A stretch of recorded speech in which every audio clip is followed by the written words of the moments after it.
welcome to the December 17th Durango City Council meeting. It's nice to have you all here, and thank you for those of you joining us live on DGov.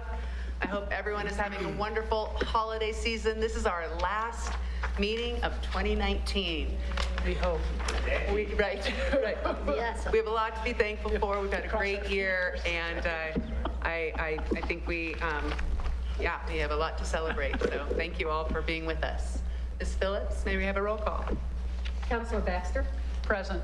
Councilor Patine? Here. Councilor Noseworthy? Present. Mayor Pro Tem Bricky? Here.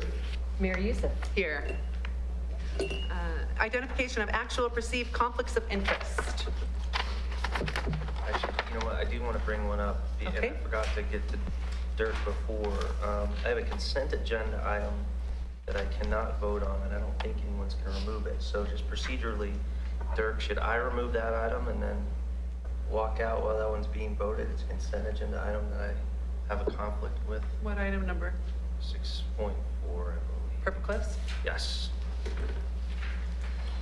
Yeah, I think the best action would be to remove it, and then you could go ahead and just not vote on that one. Okay, so I would need to leave the room, or can I just hang out and not vote on it since it's not going to be discussed, most likely? Well, we have in the past done it a couple ways. We have in the past just said that you're not going to vote on that one at all. So when you vote, you would say, I vote except for 6.4, and that's one option that we have done in the past. And that's probably fine, just to make it clear that you're not expressing a vote on that. Okay, very good. Thank you, Councilor Patine. Public participation, do we have any? I think we have some tonight. Can someone grab that for me, please? I can do that. Moving on to public participation, this part of the agenda is set aside for people to make comments or ask questions of items that are not otherwise on the agenda. We are asking residents to please limit comments to 3 minutes.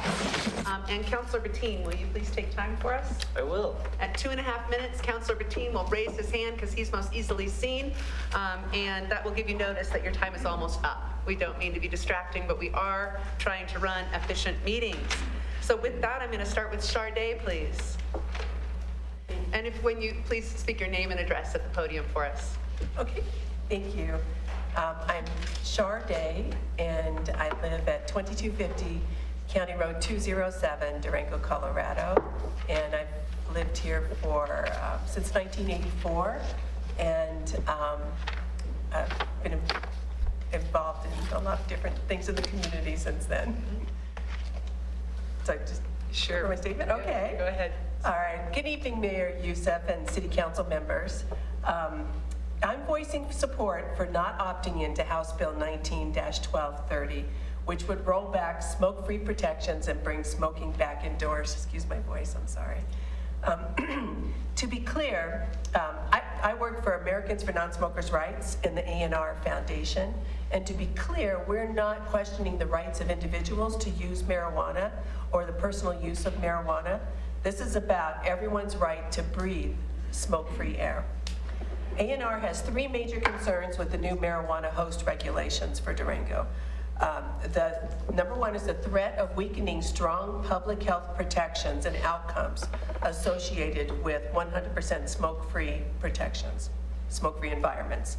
Number 2 is the creation of a new class of workers that would sacrifice their health for a paycheck. And then information about ventilation as a protective factor. The American Society for Heating, Refrigeration, and Air Conditioning Engineers is the standard-setting body for the HVAC industry, and they affirm that ventilation cannot control for the health hazards contained within secondhand marijuana smoke. And their rules include marijuana smoke and vape. The current body of science shows that, like tobacco, marijuana smoke can have harmful cardiovascular effects. More research is needed, but many peer-reviewed and published studies already indicate that exposure to secondhand marijuana has similar harmful health effects to secondhand tobacco smoke due to its similar composition. Secondhand marijuana smoke contains many of the same carcinogens and toxins in secondhand tobacco smoke. There is simply no need to bring smoking and vaping back indoors for our community. To borrow from your mission statement, the city government works to enhance the quality of life of the citizens of our community. If you allow smoking in retail food establishments and downtown, what will the community think about that influx of additional smoking? Is the sales tax you would get from this worth the downsides? We at A&R, Americans for Non-Smokers' Rights, encourage City Council to treat marijuana smoking and vaping differently from other uses of marijuana. In fact, Juneau, Alaska recently passed a law that did just that. They're a massive cruise ship destination, and they passed their ordinance to keep smoking outside in areas obstructed from public view in freestanding marijuana licensed businesses where there is less chance of public exposure to secondhand marijuana smoke. Other uses are allowed indoors. Your time. Thank you for your consideration. Thank you very much. Thank you. So I do have a letter for you guys. I hope it's okay. Sure. Just pass this out now. I think there's enough for everybody. And then the latest scientific fact sheet on marijuana, secondhand smoke. Thank you very much. Thank you. We appreciate you joining us. Ms. Sweetie Marbury, please. My name is Sweetie Marbury, and I live at 2256 West 2nd Avenue. I came here tonight to thank Councilors Bettine and Brickey and Mayor Youssef for passing the 2020 budget and the compensation package for employees, and Councilor Baxter for voting for the mill levy on a 4-to-1 vote. It was difficult for me to hear, I support employees, but I'm voting against them and pay raises. But even more troubling was Councilor Noseworthy's vote against the mill levy, which is a vote against the people of Durango and a vote against the fire department. Durango citizens voted to raise the mill levy to pay our fair share for fire protection, and I will attribute your vote to inexperience as a new councilor. I urge you to listen to the city attorney when he explains your roles and duties when it comes to the mill levy. If the mill levy was struck down by council, the fire department budget crashes, and homes and businesses could be at risk. There would have to be a new vote of the people because of Tabor, and expenses could occur. Insurance rates would skyrocket. Most of you were not here in 1974 when arson struck Main Street and a young policeman and a fireman died. Many of you were not here in 2008 when Main Street burned again. If the mill levy pays the fire department, and without it, the county treasurer cannot disperse funds in January. Voting against the mill levy is irresponsible. Thank you, Councilor Baxter, and Brickey and Bettine and Mayor Youssef for understanding the seriousness of the mill levy vote. Thank you, and Merry Christmas. Thank you. Mr. Sebastian Hartley, please. My name is Sebastian Hartley. My family and I are city residents at 42 Animas Place. In addition, many of you know me as a businessman and owner of the Keller Williams Realty office at 700 Main. I'm here today to talk to you about supporting little stinking cute kiddos and riding their bikes.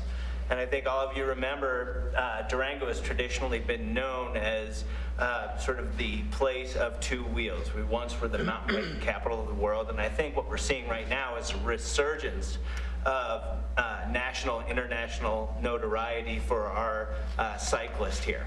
A big part of that growth, and in fact one of our national winners, is a product of Durango BMX. So I'm here today in support of Durango BMX, and as both a citizen and a dad of little awesome little athletes, also on the Durango board, we're just seeing such an increased ridership with Durango. And so we're here to support you guys in doing anything you can to make sure that as we consider developing Durango Mesa, Ewing Mesa into Durango Mesa, that you do whatever you can to support that plan and give us a permanent home. We recognize that Cundiff Park along the river is probably some really expensive real estate to put a loud and noisy and busy BMX park. We appreciate you letting us, having the time we've had there, and just encourage you to do whatever you can to give us a more permanent option on Durango Mesa. This year we had 28 races with a 75 average average rider count. We were the #1 track in Colorado in 2019. That's pending, but we do believe here in the next couple weeks we'll find out that we'll probably be able to have the state championship races. So if any of you were able to go up and visit the races that we helped bring the last 2 years for the Durango mountain bike or the Colorado mountain bike championships, you can see instantly the economic impact that it would have on our community. We would expect that we would have anywhere from 250 to 300 racers here. They would all be here for a long weekend, along with family and friends, and literally bring millions of dollars into our city during a time late in the season when we might not have other things going. So great shoulder season stuff. And we have a 10-year plan that's pretty impressive. The most important thing is it would be a year-round BMX and skills track with a vibrant Durango BMX presence. It would cross over the other great groups like Devo and Trails 2000. This would also enable our travel team to be competitive statewide and nationally. Our programs include novice, intermediate, and expert camps and coaching. This year we had 216 unique racers at Durango BMX, and we had 204 racers in the state qualifier, hundreds of kids in our summer camps through Parks and Rec. We have large scholarship funds. We had over 500 loaner bikes and helmets given out. And we give away lots of bikes and good stuff. Just encourage you to do whatever you can to give us a new spot on Durango Mesa. And you guys are all just beautiful folks to look at. Thank you. Thank you. That does remind me, I have been wanting to thank our city staff, Amy Phillips, please, for the beautiful decorations. Yeah, thank I you. think that's really what's beautiful right now. Just saying. Take care of the Thank beautiful you. little athletes. Thank you for having me. Okay, thank you. Mr. Peter Measley, please. Did you want to speak later? Yeah. Okay. Mr. John Simpson.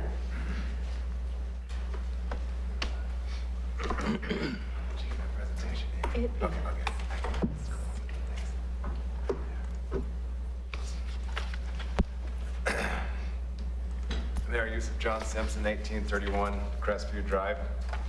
There's a lot of incorrect information being disseminated across the community right now in advisory boards and the Herald, giving the impression that the adopted budget in 2020 is a lean budget where expenses have been cut and we're spending less in 2020 than in 2019.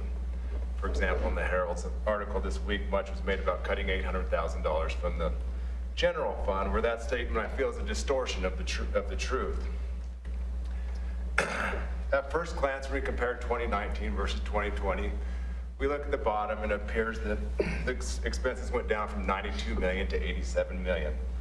All the while raises are being given, new employees are being added, services are being maintained. This is all too good to be true. But if you look at the general expenditures, general fund expenditures at the top, they went from 41 million to 44 million. Why are only 2 counselors willing to accept the truth? The council is unsustainably increasing expenses. The budget was not cut by $800,000. The question you should be asking is, how is it possible that our total operating budget went down from 92 to 87 while the general fund expenses are going up so much? The answer is errors in the 2019 budget on top of errors on the 2020 budget in the water and sewer. In the sewer fund up there, you can see staff should have brought it to your attention that in 2019 they had $12 million of operating expenses. Why didn't the $12 million of operating expenses, but that included capital projects last year? Why didn't the decrease from 12 million to 4.7 this year? In the green there, raise some red flags. You raised sewer rates because expenses were increasing. This is clearly a decrease. And does staff think they can operate on 4.7 million this year when debt service alone is 3.5 million? Sewer needs 7.3 million to operate. The water fund in the blue has a similar problem. The 2019 budget of 10.7 million erroneously included $6.4 million of capital projects. Had all these errors, both in 2019 and 2020, been corrected and brought to your attention, your public statement would have been that our operating budget went up from 81 million to 90 million, an increase of $9 million. The green and red show the corrections that should have been made by staff. The message to community would not have been a message of lean budgets, but rather budget expansion, largely due to the use of temporary funding sources. Councilors, these are structural problems you created by increasing the operating budget from 81 million to 90 million. It's a legacy that will not be easily fixed after you have left. Mayor Youssef. Thank you, Mr. Simpson. And I believe we will be responding to this conversation under section 13, but not from the dais right now. And our interim city manager will address that later tonight. Miss Monique DeGiorgio, please.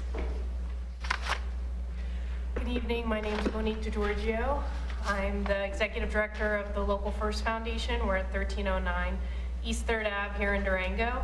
I don't have any written comments tonight, but since I'm here on another matter, I just wanted to thank the City Council and the staff for your support of the Creative District, because we got official notification, which you might have seen in your inbox today, that Durango is now officially a Creative District. They voted on Friday and said that we could announce this on Monday. And really it was the support of the whole community, but really the leadership of the City Council and the staff and your investment in the Creative District that made it happen. So just wanted to take a moment to celebrate that with you, and it's been a real pleasure to work with you in 2019. Woohoo! Thank you, Monique. And I would say right back at you, thank you so much for the involvement and efforts of Local First. Very much so. Okay, with that, we're going to move on. I believe that's all of our public participation. I don't think we have any more tonight. Okay, we're going to move on to section 5, support for Southwest Health Alliance proclamation. I think Monique will be joining me. I think Doug McCarthy? No, he's sick. Okay. I'm trying not to breathe. Okay, okay, please. All right, well, this is a proclamation for Southwest Health Alliance, Peak Health Alliance, December 17th, 2019. Whereas healthcare prices in Durango, Colorado, and along the western slope of Colorado are some of the highest in the nation. And whereas many individuals, employers, and organizations struggle with paying for healthcare insurance, thereby reducing economic vitality and growth. And whereas the quality of life and affordability for city's residents will be greatly improved by reducing healthcare costs through a regional healthcare purchasing cooperative. And whereas the Peak Health Alliance has demonstrated success in an innovative healthcare purchasing cooperative in Summit County, Colorado, and reduced premiums by 20%. And whereas through the Southwest Health Alliance, the City of Durango has an opportunity both as an employer and a voice for the people of Durango to work with Peak Health Alliance to offer reduced premium healthcare plans in the marketplace January 2021. And whereas we have an opportunity to bring transparency, critical dialogue, and cooperation through a local healthcare solution to our community. Now, therefore, I, Melissa Youssef, Mayor of Durango, Colorado, do hereby proclaim on December 17th that the City of Durango supports engaging in the Southwest Health Alliance, Peak Health Alliance, in its effort to make healthcare more transparent and affordable for the residents of Durango, Colorado. Furthermore, I encourage all citizens and employers to join me in signing letters of intent to increase our collective community voice in the healthcare arena. Thank you. It's quite a mouthful. Yes, you want to say something? Sure. Again, on this matter, really appreciate the city's support. We are moving forward with 4 counties in the region. So we've heard from 4 local governments at the county level that they want to be a part of the Southwest Health Alliance. So it's La Plata, Dolores, San Juan, and Montezuma County. So I look forward to giving you updates in 2020. It's really exciting, innovative stuff. Thank you again for your efforts in this area too. This will have a large impact on our community, Yes. as will the Creative District. Thank you. Yeah. Okay.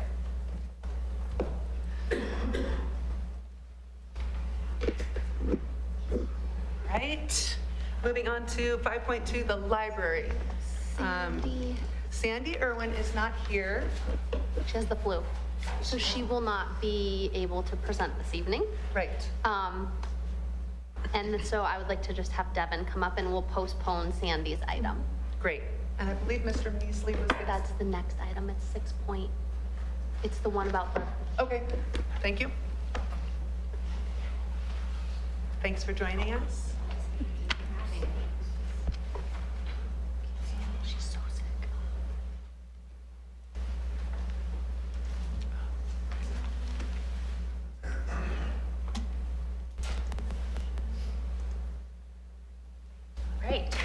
Good evening, Madam Mayor and members of City Council. I'm Devin Schmidt. I'm the acting finance director, and I am here tonight to give you a brief overview of what the finance department does for the city of Durango and our residents. So I wanted to start by highlighting, I think when most people think of finance, we think of numbers, right? So I wanted to start by highlighting that we're not just numbers. We have a grants and contracts division, information services, accounting, customer service, and municipal court. And we have 30 full-time and 4 part-time dedicated staff members in our department.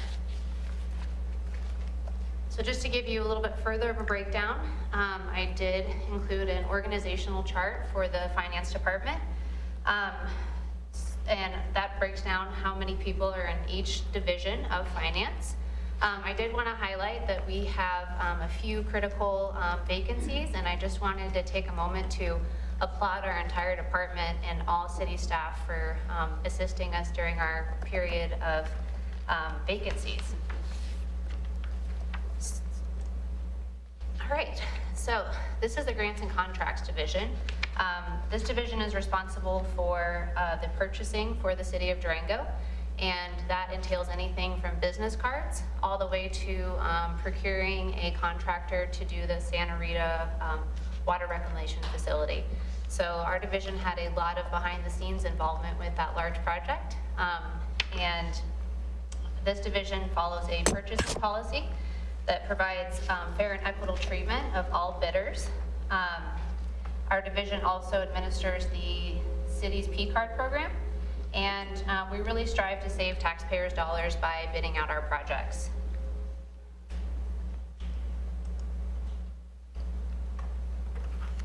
This is our Information Services Division. I like to consider Information Services as sort of the backbone of the city. These are the folks that you may not see on a daily basis, and you may not even know their face, but they're always there if we have an issue with any of our infrastructure.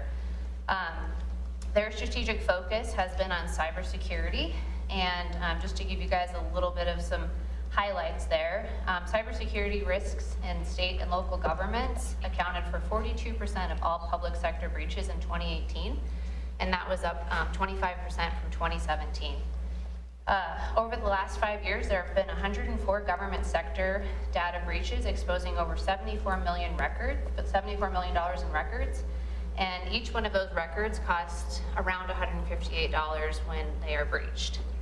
And just sort of a highlight of what happened to the city of Baltimore.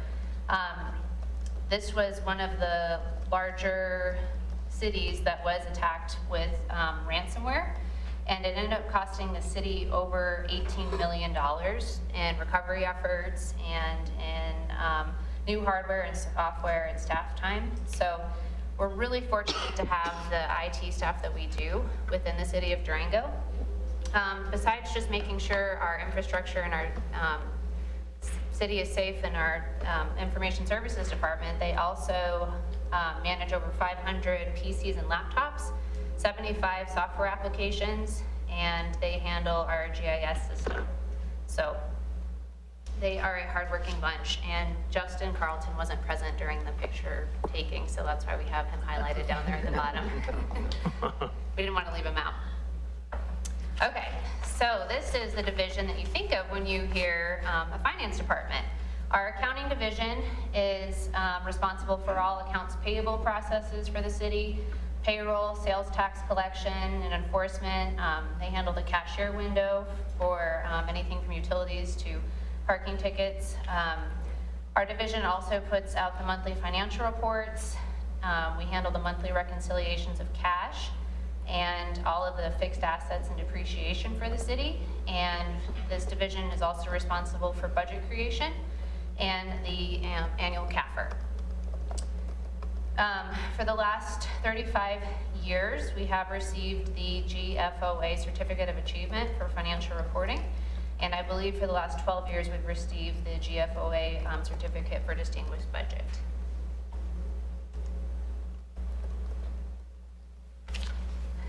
And this is our customer service division.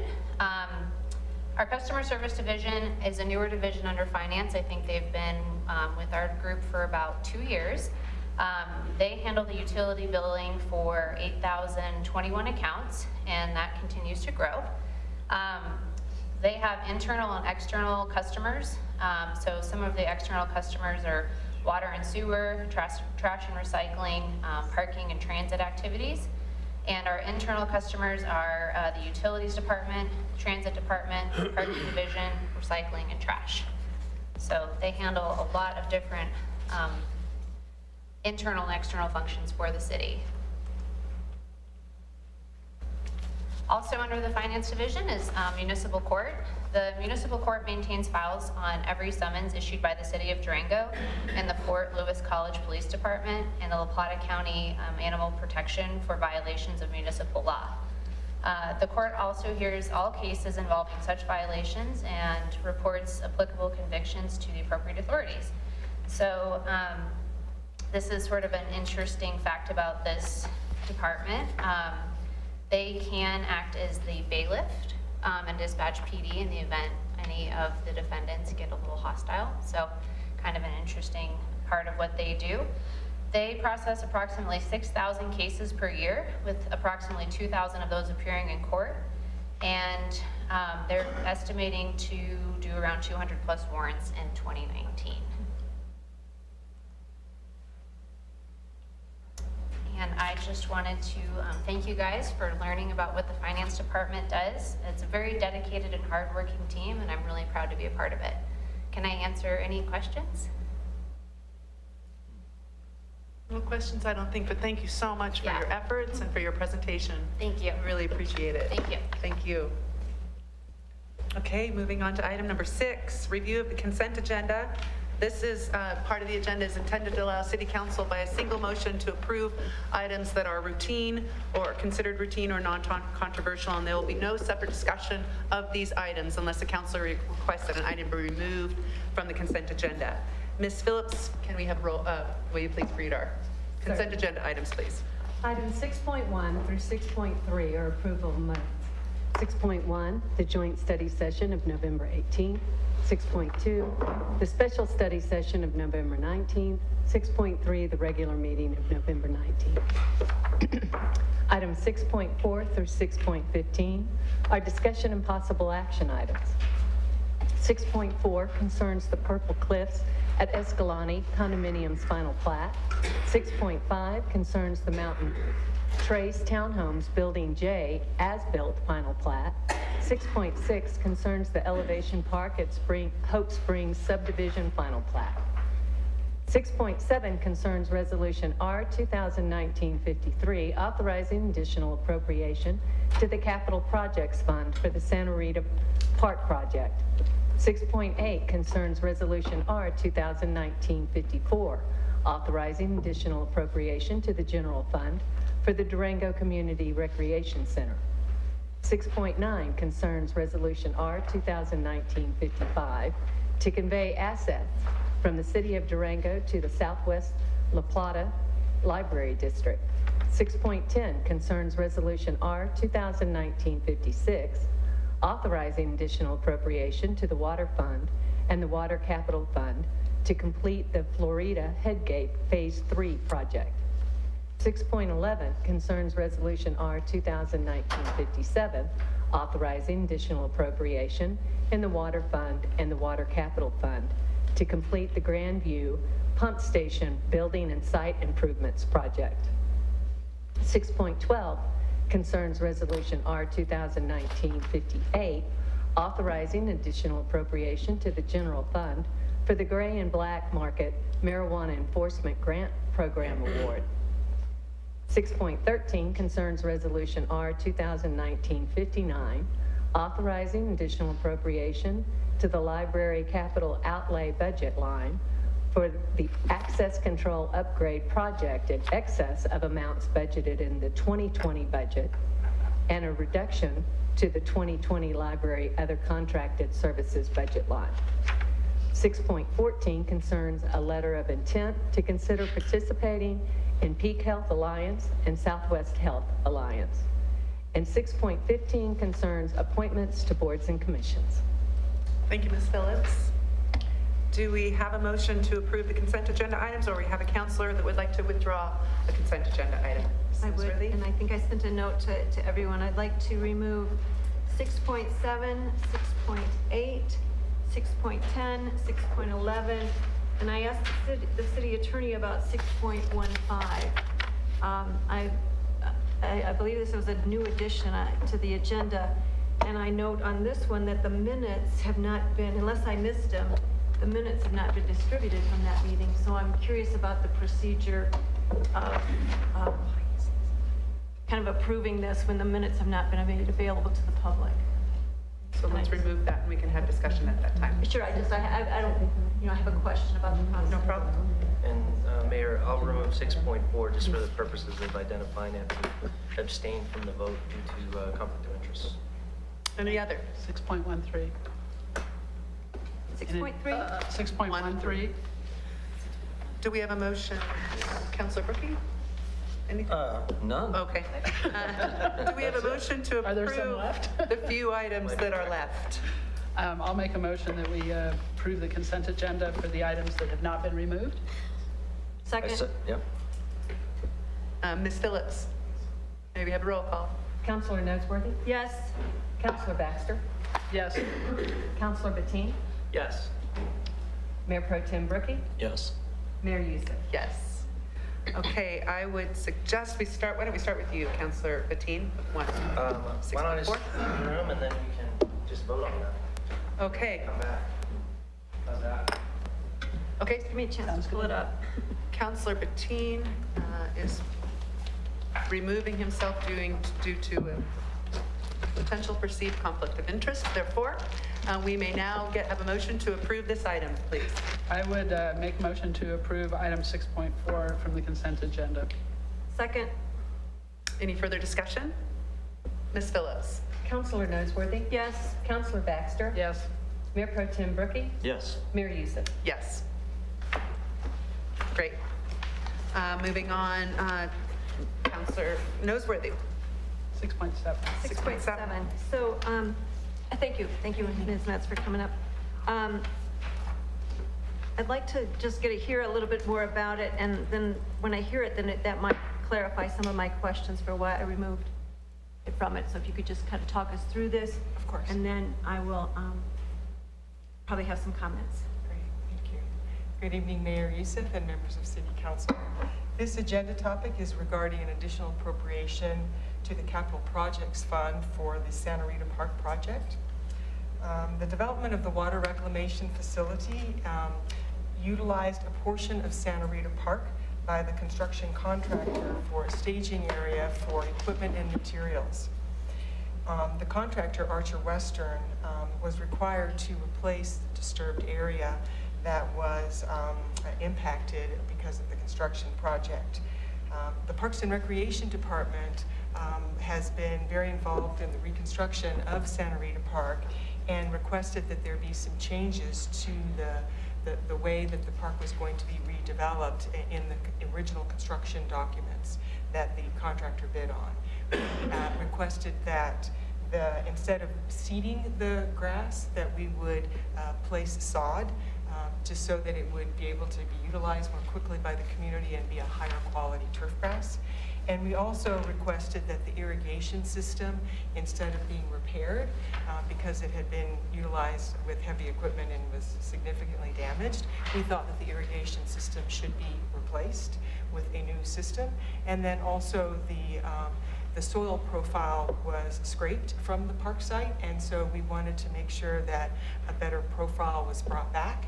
And so it was a deeper profile of 6 inches versus 4 inches, with amendments to make sure that the sod that was placed would be healthy. This is a very high-use park, and we knew it was really important for it to come back to meet current park standards.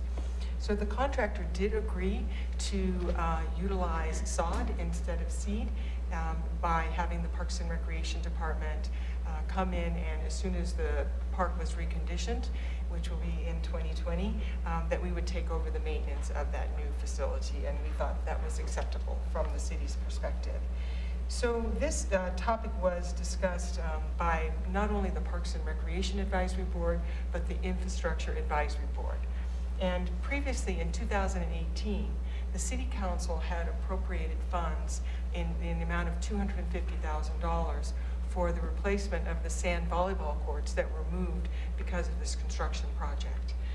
And so we are proposing that the $130,000 that's necessary for the change order to refurbish this area be taken out of that previously appropriated project.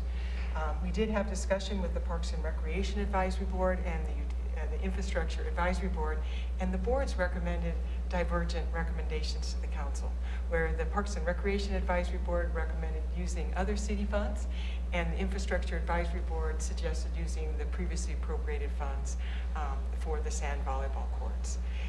And so we, as staff, met and discussed that recommendation, and it's a recommendation of myself, the interim city manager, and the city operations director, that we utilize the funds that were previously appropriated in 2018 for the sand volleyball courts for this $130,000 change order. The reason that we thought that that was appropriate, we did appreciate the board's recommendations, but the reason we thought that was appropriate is because the sand volleyball courts can't be replaced until 2021, until after all the construction activities are currently occurring with the administration building are complete. And we also had learned since the appropriation of that $250,000 that because of the loan funds coming in to help pay for the replacement of those amenities lost, they can only be replaced at Santa Rita Park. And so we learned more things since 2018 when that money was originally appropriated, and felt that it was most appropriate to use that money currently to refurbish the park. So does that answer your question? No, so my question would be, and I'll share this with councilors, I sent a list of many of the capital improvement projects that have either very little funds have been expended or none have been expended. And so if you can't start the volleyball courts until 2021, why wouldn't we transfer all of that money back rather than leaving some of it in a fund sitting there with no expenditures for 3 more years? Why not transfer the whole 250 back to the 215 fund, if that is where it came from? And then the council will appropriate only the money you need right now, rather than continuing to allow money to sit in an account where it won't be spent for several years. And that was my question to the council. So the city of Durango has appropriated funds for a large number of capital projects, as you know, and I think that the interim city manager will be providing a response to you, because I did assist in that response back to Amber. And so generally what occurs at the end of the fiscal year is all of the money that is remaining in an account is carried forward into the new budget year. And so this $250,000 would have, as it did from 2018 to 2019, would simply carry forward into the next fiscal year. And so that's typically what has happened with all of our capital improvement projects. And so with this one in particular, the proposal here is to appropriate $130,000 for the refurbishment that does need to occur in 2020, and the remaining $120,000 would be available for that refurbishment of Santa Rita Park. And my argument would be that maybe what has typically happened is not best practices, and that we have funds sitting in account for 10 years, with not in your department, but with no expenditures. Yeah. And if we're going to start addressing getting toward what might be a better practice, if there's no plan to use the funds for 3 years, bring it back, have council put the funds back into the 2015 so they're available for other use. And when the Parks and Rec is ready to actually implement the project, then bring it forward as a full proposal. I think that there's this continuation of funds sitting in accounts, and it's potentially confusing. And I also think it's, I can't believe it's the best practice. And I'd like to suggest to council that if we can't reach an agreement, at least continuation of this until we have a discussion of best practices around our capital improvement projects. Can I see, Amber, do you want to comment? Sure. So I spoke to Mayor Youssef this morning in the mayor's meeting related to this, and we are preparing a response I wanted to line item the responses out, so that will be going to all of council based on the status. And then you had a number of questions in there, and the very last question was exactly what you just stated. And my response to the council on that would be, we work at the direction of city council, and at this point in time, the policy direction has not been given to unappropriate those funds back into, or release those funds back into the fund balance from which they came, and then have the reappropriation for the projects each fiscal year with the budget. And should council move forward with a policy on that, then we will move forward in that direction. At this point in time, we had not received policy direction that that was how we needed to operate, and therefore the request came as stated. And I would just add that I appreciate that, and I appreciate you bringing it up. And I do think that you have brought it up in the past, and I consider what you're bringing up two issues. We have a consent agenda item on here, which is about the appropriation for the capital projects for the Santa Rita project. That's the issue on the consent agenda, which has been noticed for the community. And I think if we're going to have this larger discussion, it should be a separate agendaized discussion, possibly that should take place in our January 14th meeting, if that is if we're gonna, I think I would like to personally, as one counselor, understand all the implications of making that policy change, if we make that policy change. So if it becomes one of our top 10 priorities and or makes the lit, I would like to have that in a study session and understand all the implications and dollar values that it implies, and exactly what money's going where. So I think that's not a discussion I'm ready to have right now. That's me personally. Rest of council? Well, so I also was going to pull this because I have some questions. I was at both meetings that occurred with the advisory board. Yes. The Parks and Rec Board and the Infrastructure Committee. And I came away with a couple of things that I was confused about. So the first thing I was confused about was my understanding initially was that this decision as to how to handle this had actually been made prior in the year, sometime this spring, summer, about how to handle it? We did not bring anything to city council till today. Correct, I understand that. But as far as who would be paying for what, whether it would come out of infrastructure dollars or whether it would come out of Parks and Recs dollars, I thought that conversation had already been had between the city manager and the two department heads. Not you, but the previous. That conversation had been ongoing. Ongoing, so no decision had been made? That was correct, and then once Ron left the city, Kathy, Levi, and I sat down and said, okay, here's where we're at. How do we deal with this? We need to make a decision.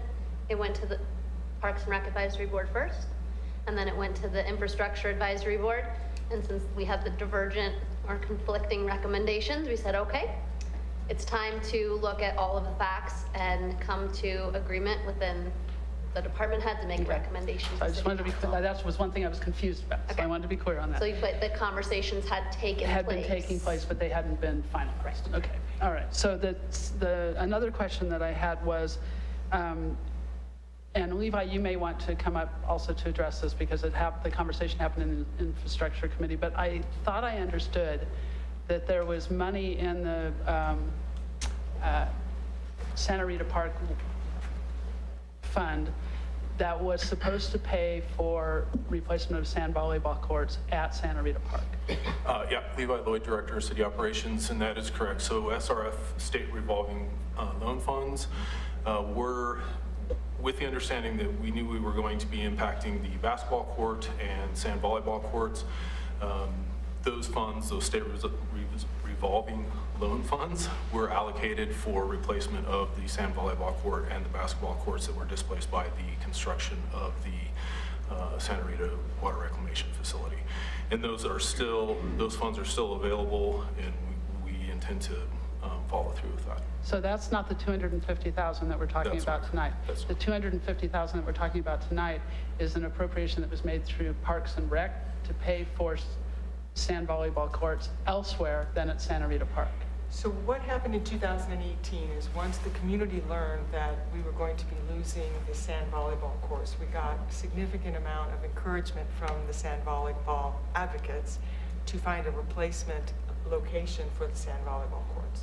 And so the council appropriated the $250,000 to replace those sand volleyball courts that were removed from Santa Rita Park before we knew that we had to replace those by using these federal funds back in Santa Rita Park. So we started an exercise of looking at the parks in the park system to see is there another location that we could put those sand volleyball courts. And we thought Schneider Park, Mason Center Park, Folsom Park, we looked at many park sites. And then we learned from the loan officer that is handling our federal loan for the water reclamation facility that's allowing utilities to help pay for the replacement of these facilities. And we learned that we can only expend dollars from that federal fund in Santa Rita Park. So at this point, is your intention to put the sand volleyball courts at Santa Rita Park? Yes. And so therefore, the $250,000 that was appropriated for them in the Parks and Rec budget, it essentially doesn't exist there's no reason to do that anymore, right? Because well, the reason that we are learning that the loan funds are very specific to the amenities that were on site. Okay. And so we feel that it's appropriate to maintain that balance of $120,000 to help reestablish Santa Rita Park, because we know that there'll probably be some amenities tied to that sand volleyball court that the loan won't cover, that we feel is essential to have part of this redeveloped park site. Okay. And so that's why that additional money we think is appropriate, in addition to the $300,000, if you recall, that was approved in the 2020 budget. I just wanted to be really clear about which fund the money was coming out of, so I understand what you're saying. Okay. Thank you. But none of this will take place till 2021.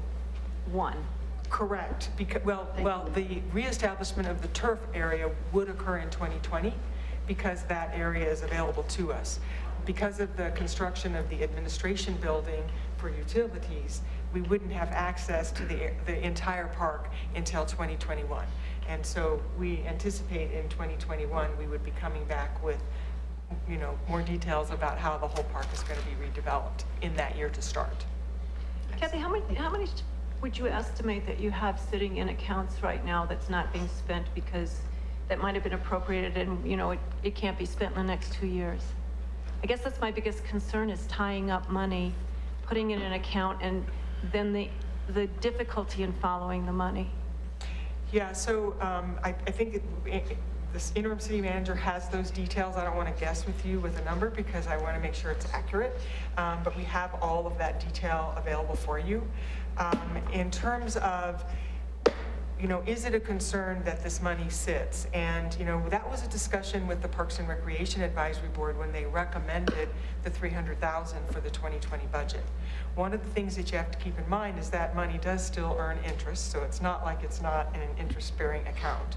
And it can be tracked because we have a list of all of the capital improvement projects and report on that quarterly in terms of the status of that.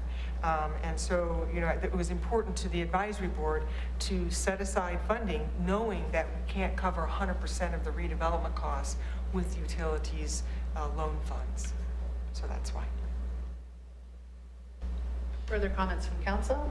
I don't think we can adjudicate the issue here either. I agree with that sentiment. I think this council has to have this discussion about capital and how it's handled and how it gets handled over multiple years and whether or not that gets returned to the fund balance or not. But I do want to make the comment because I think if you're listening or watching this, it would be easy to kind of think, oh yeah, that money should be returned to the balance and we should have to go back and reappropriate that. And of course, the opposite end of that spectrum is really understanding that this conversation is one of the reasons that isn't done, and maybe it isn't the best practice to do that because the political arena is such that it moves in cycles of 2 years on our council. So every 2 years, there's new councils sitting up here who may or may not vote the way that past councils have. Whereas the government cycle in terms of managing capital projects is longer than 2 years. And this is a perfect example where you've got this, biggest project in the history of Durango impacting a smaller entity in Durango, and those capital needs get set aside in advance, and things change and evolve. But the community has to expect that if they have an interest and have participated in the public process and have come to these meetings and gone to the Parks and Rec Board and asked to have sand volleyball courts returned to them, that the council will follow through with that commitment if the appropriated dollars are committed. And so that is the other perspective, is that it doesn't become a political football every 2 years once dollars are committed to capital. And so that, I'm sure, will be part of our overall discussion, but I just wanted to get it on the record as an alternate point of view. All right, and I'm going to... If I could just say, yeah, that's exactly my view. In terms of the room full of volleyball players and volleyball players that were here in this room in 2018, I didn't have any clue that there was that many sand volleyball players with that big of a mission in our community. And I know some councilors don't want to hear that a budget is symbolic, but that, it's just as Councilor Bettine suggested, that was an appropriation and a commitment that was made to that community, a room full of people in city council chambers that night. And if they know all of a sudden that a new council came in and said, send that money back, and you'll have to ask for it again, is simply not fair to the process that those people went through 2 years ago to make sure that money was allocated as a commitment that we made so that we could go ahead and move on with our sewer treatment facility. I mean, there's a much bigger picture here. And this budget, I mean, and in this case, wonderfully, we do have an alternate replacement, we found out, through for the sand volleyball courts per se. But just to willy-nilly send money back because it's not spent is inappropriate, and people in our community are counting on those funds to remain intact so that they don't have to go through the political process with another council another day. I appreciate the council discussion, and what I would like to suggest is if we could have a motion for item 6.7 so we could move on, and I think that conversation will be tabled for future discussion if council decides to put it on the agenda. I'd make the motion to approve item 6.7 on the consent agenda. Do we have a second? Second. Further council discussion? Ms. Phillips, may we have a roll call, please? Mayor Pro Tem Berkey? Yes. Councilor Bettine? Yes. Councilor Baxter? Yes. Councilor Noseworthy?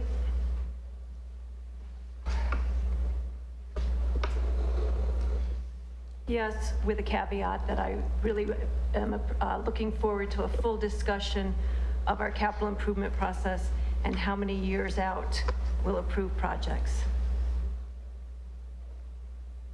Mayor Youssef? Yes. Item 6.8, please. Ms. Noseworthy. Yeah, this is the boiler issue, and my concern, I'll start because I think it's a similar concern, is that the council approved, I think it was $500,000 in maintenance, and the city did a great job, got it for much less. But my own view is that I think the intent here is to set up a fund that Parks and Rec can then use, but doesn't have a set, clear agenda of how it's used. And my view is that, again, it's $2015. It was for a specific item. We fixed that specific item, and my view is that should come back to the community because the community is not expecting anything else to be fixed out of that appropriation. Thank you. And I would also say that the original budget was $500K. Yeah, 500,000. Yeah, 500K, 500,000, sorry. And so that leaves us a difference of 260,000, and I think it would be it would be imperative to know where that 260,000 is going to benefit what area, because it's been taken away from something else in the original budget with the estimate that we had. So now where does it go? Ms. Netz. Thank you, City Council, for the opportunity to explain. If you look back at the original appropriation in the 2019 budget, it's in the budget book, it says the replacement of the boiler and other facility upgrades. And so we have historically used these funds for a variety of projects in the Parks and Recreation facilities. At the beginning, this fund has been around for many years. It was used for primarily the Recreation Center, but sometimes we also make improvements at Chapman Hill and other recreation facilities out of this fund. in 2019, in addition to the boiler project, we did do some upgrade of fitness equipment. As you know, the Recreation Center is heavily utilized, and our equipment is on a replacement program where this funding source does replace fitness equipment that is no longer functioning and we can't get parts because it's Do you not have a line item for that already? Yes, that is this capital improvement project number. So of 500,000? So this account, what happens historically is that money is appropriated into this account for a variety of either specific, like the boiler, or other facility upgrades. And every year we prepare for, the council can see this document as well, and the advisory board certainly see it every year, of how every dollar in the dedicated sales tax was expended since 1999. And so we do account for how all of the money is expended, and so there's never a question, did all of that money get spent? If it's not spent at the end of the year, again, what our practice has been is it would simply roll in that line item into the next fiscal year, into 2020. So there would be an additional $260,000 added to the current budget for 2020 then, coming from 2019 into that line item. You don't really add it to the budget, it just carries forward as an unspent item in capital. So it's not an addition to the budget, it's just an unspent item in capital, and then you add the new appropriation, which is $200,000 in 2020, to the fund balance. But those items don't come up for council approval. The council does approve the original appropriation. Right, always. but once it's released, so if it doesn't come back, you could spend $250,000 any way you wish without council approval.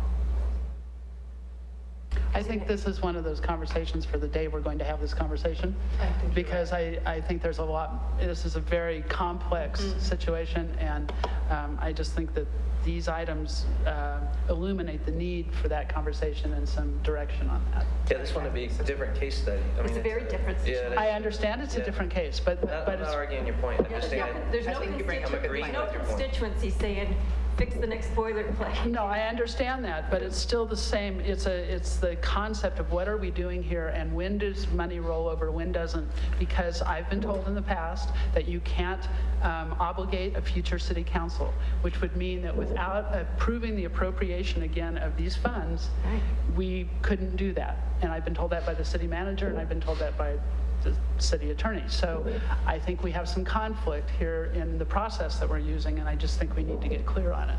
And I do think you're absolutely correct that that would be an additional conversation at a later time when we can put it on the agenda. Again, back to item 6.8, which is appropriation for. So, Mayor Youssef, if Yes. I might, this is actually an appropriation of money as a rebate to the city. Right. So this isn't really about the unspent balance. What this is about is, because we installed a more energy efficient boiler at the Recreation Center, Atmos Energy issued a check to the city of Durango of $14,491.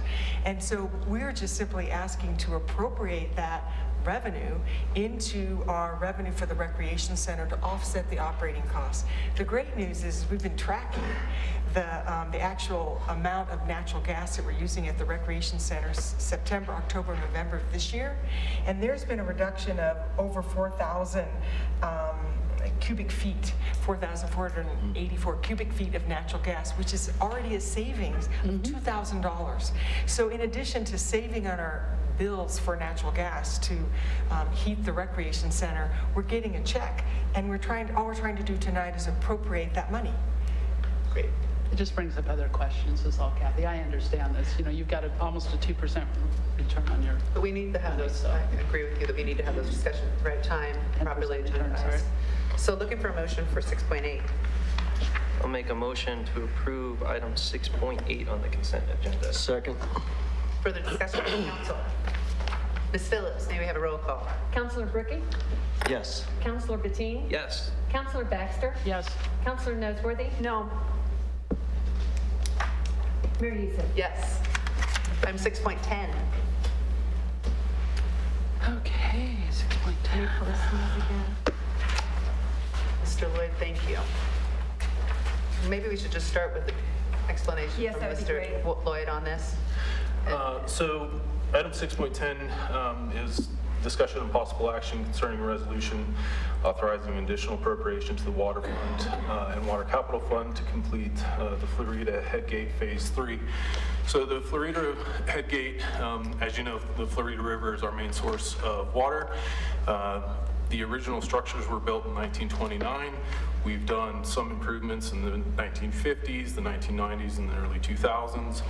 This is phase 3 of projects that we started in 2015 to replace pipe, the structure, and all the monitoring equipment and electronics. So this is essentially to finish that project out. So that the next part of this is either relining or creating redundant pipeline from the headgate all the way to Rogers Reservoir, approximately 9 miles. So these are all steps that we're taking to get to a point where we can complete that project. So this is just the next piece of several improvements that needed to happen at the Florida Headgate. Thank you. Questions from council? I do. So I'm looking at the third quarter CIP report. So 1081, that's the fund, right, that you're talking about? That's correct. This one. So, and it says that you're going to finish May 20th for this project, but I know it's an ongoing thing, and that you've had 640,973 available, and so far you've spent, as of third quarter, 432,571, leaving 208,402. Do you anticipate spending all of that 208,000 by the end of this calendar year? So I think the third quarter doesn't reflect payments that we've made since then. Right. Because we are now, with phase 2, we've spent a little over 600,000. We spent almost 700,000. We spent 182,000 on engineering and 542,000 on construction. Through the years since the original appropriation, in 2015 we appropriated 150,000. 2016 was 200,000. 2017 was another 200. In 2018 we appropriated 300,000. So 850,000 total for all of these phases. And to date, we have spent $771,232, leaving $78,767 in that project. We bid this out. We had one bidder, and essentially, if we complete the project, if we award the project and complete it now, we will see a savings of roughly $50,000 if we can get them into the schedule now. If we wait, that price goes up. If we wait another year, then the price goes up again. So that's why we're here tonight. It's helpful to get the full picture of how much has been spent and recognizing, and I recognize that the CIP project, we've got 2 weeks left in this quarter, and that there'll be many expenditures from that. So, Levi, I have a question for you. How long ago was this entire project through phase 3 estimated? So I believe the first appropriation was made in the project was identified in 2014. And in the 2014, the original phase 1 was just replacement. So as I said, in 1929 is when we have records when the headgate was first constructed, and they didn't have cement pipe back then. It was quarry stone. They made a diversion with quarry stone. So the original project was just replacement of roughly 150 feet of pipe, putting in concrete pipe to avoid root intrusions and pollution basically in the water. In the process of doing that project, the Beaver Hut, where the 2 points of diversion come together, was an old building. It was dilapidated. It was falling apart. It houses sensitive electronic equipment. So we identified that as the next step. And as also part of phase 2, the headgate had old concrete that was deteriorating and falling apart. The gate that keeps sticks and all that out was no longer functioning properly, so we undertook a bigger project. We identified a number of things that needed to be done. We designed that project, $182,000 worth of design, and put that out to bid. When did you estimate that? It would have been, the first part was done in 2014, and then the design for the phase 2 was completed in 2015 and 2016. And when was the design for phase 3 done? We just finished the design for phase 3 probably a month and a half ago, and right before we put it out to bid, essentially. And so when did you estimate phase 3? It was done with, the engineer's estimate would have been done with the design. In October. Yeah. So why was this not included in the 2020 budget? I think this is a continuing project. It was identified essentially as Florida Headgate improvements. As we've gone through each phase, we've identified additional things that needed to be done. It's what we deemed ongoing maintenance, similar to our valve and But it water doesn't line. answer why it's not in our 2020 budget. I think that's why we're here today, is to talk about putting this into the budget. I think that when we originally looked at this project, we weren't sure how much, what the actual cost of this was going to be, and we were past the CIP process at that point. And as I said, we actually just opened the bids probably, I think the bids for this came out, were opened 2 weeks ago. Right, but the estimate could have still been in the 2020 budget because we've been making changes to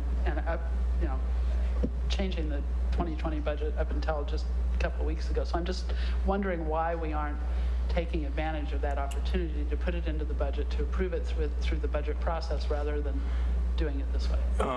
Well, I think part of that is we wanted to see the hard dollar bids, so we knew exactly how much money we needed to put into it. So I appreciate that. However, there are other areas where we don't wait till we have hard dollar bids when we put them in the budget. And the perfect example of that is when we repair a section on the river trail or we put in a bridge across the river. So there's not a consistency here for me. So I'm just asking those questions. So I think this is another policy direction. In the past, we have frequently moved forward with an engineer's estimate and making a request. Throughout the budget process from October 1st through today, or I guess it would be December 3rd, we had a number of conversations about we're welcome for special appropriations. We like to make sure that there's actual numbers that are being requested. And so this, I would say, is one of those opportunities that when the question was asked, you know exactly how much money you need for this project? No. Are you sure you're not going to have enough in that line item? Not necessarily. Council's open for special appropriations. We heard that. So maybe this can be an item. We can look at how we're doing it because I'm hearing that that's not. But special appropriations were not designed to be something that you already knew that the project was going to be carried on since 2014. Correct. Okay, so this is, again, doesn't really fit that definition either. I agree we need to have a conversation about it, as well as defining what the uses for contingencies are, so. Right, so. But in my feeling, we can simply delay it till next year's budget, but what I'm hearing is if we do this right now, we save $50,000 and there's a certain level of urgency and they're here to ask us if we can spend money that's available. I'm understanding that, Dean. My question was just, why wasn't it in the budget process? Right. And I agree, but I don't think there's any malfeasance or any. That's not suggested. Yeah, no. When do you think you can complete this project and expend all funds that have been made available? I wasn't quite done, but that's sorry, okay. sorry. Go ahead. I heard the word malfeasance. I just thought, well, it's The schedule is to start in February, I believe, and we will have this project done before, basically our goal is to have it done before April. We'll still have some punch list items and things like that, but that's when we start seeing an uptick in water usage. Part of the cost of this project is pumping because we do keep that Florida water online. So that's a big part of this. There's roughly $60,000 is related to pumping costs. But this will be awarded. They will start construction in February. And our goal is to be completed and out of there, I would say, no later than the end of May. So the risk is very low that you're going to be coming in saying we haven't finished this project. No, this project will be completed in 2020. Thank you. Nice. Further discussion? Again, just acknowledging for the record that we have some policy questions, process policy questions that we can address likely if it's a council priority in the future. And with that, Ms. Phillips, may we have a roll call, please? for item 6.10. We did have a motion, correct? No, oh, I'm sorry. Can we get a motion? I'll make a motion to approve the resolution authorizing an additional appropriation for the Water Fund and Water Capital Fund to complete the Florida Headgate Phase 3 project. Do we have a second? I will second. Further council discussion? Ms. Phillips, thank you. Councilor Patine? Yes. Mayor Pro Tem Brookie? Yes. Councilor Baxter? Yes. Councilor Noseworthy? Yes. Mayor Youssef? Yes. Item 6.11, Councilor Noseworthy, I think, yes? Yeah. Yeah. Levi, it's helpful if you come up and talk. Oh, yeah, go ahead. So this is a project that was in our budget. We originally had estimated $100,000. We spent a portion of that, roughly $10,000 for design. We put this out to bid earlier in the summer. We received no bids. We talked to several contractors that we knew that would probably be interested in this, and the scope of work and how it was broken up was identified, and then also the scheduling was identified. So we broke this up into site grading and then the building portion of this to make it a little clearer for contractors. We put it back out to bid. We received 2 bids on this project, and the low bidder was $130,000. So essentially, I'm here tonight just asking for a special appropriation to make up the difference in the low bid in our original estimate of $100,000. And is the completion date still June 20th? Of this, not of this year. Yes. So this is all work that, yeah, so this is all work that will be completed in 2020. And I believe that they want to, this project is actually one that they want to get started relatively quickly. So I would assume that this one, no later than June of 2020. So I have a different question on this particular project, which is, this also brings up the idea of how do we, and just something to think about and figure out a way to do this, but how do we do a better job at estimating our costs?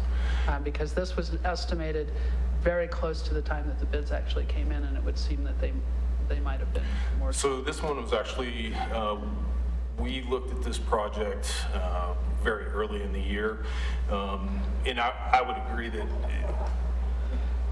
what I've instructed everybody to do is, with building projects right now, it's, just being honest, it's a moving target. All the contractors are very busy, so. They always are. We made a best faith effort to estimate what we felt this was going to be. And quite frankly, I think that, just because everybody is so busy, that's why these bids came in. And it came in more than we had anticipated, but this is critical infrastructure, so it's one of those things. I'm not questioning what you did. I'm just suggesting that this is an area where estimating of project costs is something that we need to get a little bit tighter on, so, thank you. Okay, looking for a motion for the appropriation for 6.11. So moved. Approval of item 6.11. Second. Further council discussion? Ms. Phillips, we have a roll call. Councilor Noseworthy? Yes. Councilor Patine? Yes. Councilor Baxter? Yes. Mayor Pro Tem Brookie? Yes. Mayor Youssef? Yes. Item 6.13.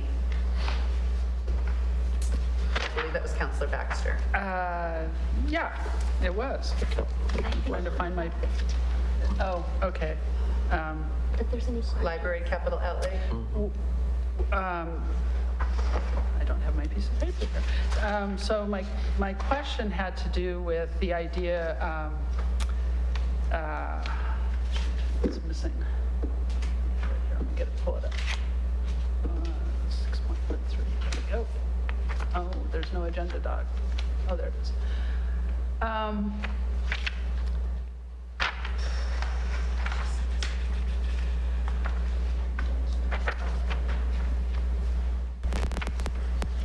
Well, I don't remember my question. I had my piece of paper with it written down, so I apologize for that. So I don't have a question any longer. Then we'll look for a motion to approve. I'd like to pull up the document just for a minute if I may. I'm sorry, since it's under question. No. I guess my question actually was, what invoice was lower than it quoted by $2,738? Am I looking at the wrong thing? So, Oh, the other library item. yeah, so there was an invoice that was reduced by $2,738. Sandy is not here. Let me see if she sent me something. I just saw something come in. Access control quote was higher and our contract for the automated return maintenance contract came in lower. So the request is to move money from one budget line to another. So I guess what it is the access control quote, which is the FTS quote for the security system at the library, came in higher by $2,000, and the quote on the auto return where you slide your books through and it scans it, for that maintenance, it came in lower. Fabulous. And so it's just to be transparent in how we'll be paying for it. Thank you. Okay. And thanks, Sandy. Thank you, Sandy, even though she's if not you're feeling watching. well, for doing that. So I'll make a motion to approve consent agenda item 6.13. Second? Second. Any further discussion? Ms. Phillips, may we have a roll call? Counselor Bettine? Yes. Counselor Baxter? Yes. Counselor Noseworthy? Yes. Mayor Pro Tem Brookie? Yes? Mayor Youssef? Yes. Item 6.15? Yeah, so I raised this question with the city attorney because, one, I wasn't certain why we had it on the agenda at all to begin with, because the decisions were made and people were notified of those decisions. So I questioned, one, why it's even on, and two, if it were going to be on the schedule for discussion, from a process point of view, shouldn't the minutes be available so the public could have seen the minutes, and if there were comments to be made, we could have that as a process? And then three, I would like to say that when we start talking about the advisory boards, I know we have the option, according to the city attorney, to tape or not to tape. I think we should think about whether or not it's in the best interest in a transparent manner to actually consider taping those discussions so the public can be aware of them. I know that's not a vote now and it'll come up later. My main issue is I'm not certain why we're addressing this, and should the minutes be distributed first before we actually take some discussion on it? So I can answer that. Okay, yeah, that sounds great. So our standard practice has been, after the council makes the appointments and the individuals are notified, we do an agenda documentation so that it's clear to the public. It's just basically a notification. It could take place during reports and actions rather than this. But since the vote was made and the notes that were taken at the meeting where you fill out who voted how, those are the minutes. So in this case, it was really a matter of timing. Typically, in the past, we have had the schedule of interviews, the appointments, then there's been there's been more than a week in between, probably more like 2 weeks, then we'll get the minutes out and we'll do this. So really, in this case, it was timing, so we apologize for that. And if council would like to change how we do that. That's a process question for Process later. question again. Yeah, it just seems that since the decision's already been made, it seems redundant to have a discussion up on the stage. Yeah, it was really just notify public and have an opportunity. I've actually seen conversation take place around this in this item before with past councils. And so I think it's an issue of openness and transparency and trying to be as open and transparent as we can, since no one was privy to that motion that we took, and then it's, it's the minutes are in item 6.2, but it is a quick issue of timing, in that normally you would see those minutes of the special city council study session, have some time. But I think it's just an issue for the opportunity to know, the community to know that we're making appointments that they might not have otherwise known. The minutes for this are in 6.2 on the consent agenda? Is that the study session that we had? No. Special study session? No, they've not been typically it's, distributed. Okay, so it's just a timing. this is the minutes, and this would be the minutes that are posted. Right. Just these forms that And then we would have to approve those forms. you fill out. In the past, my understanding is that it's a special meeting, and so your vote at that place takes place, and the minutes haven't come back to council. And because if you're you filling prefer them to out put at this the on the meeting, consent agenda so for get it January 7th, that's fine with those minutes. It's just a function of being open Yeah, and I would prefer that if we have the minutes available and then we have it on the. Fine by me. Well, but people have been appointed. Okay. Just to confirm. Right, so one of the things that I would like to to do is we've already had some of the appointees ask about what's the next process step is. So I don't know if this is an appropriate time or not to. It is not. I think we should Fine, discuss it in since you reports. don't know what I'm going to say. Thank you, Melissa. I'm just suggesting that any further discussion except for any item that's on this consent agenda should not be discussed on this item. Since you don't know what I was going to say, you don't know if it doesn't connect. You were just suggesting that it might not, so. No, I was saying I don't know if it doesn't, but I wanted to bring it up. Well, then please do, Councilor Baxter. Thank you. It's the question of liaison.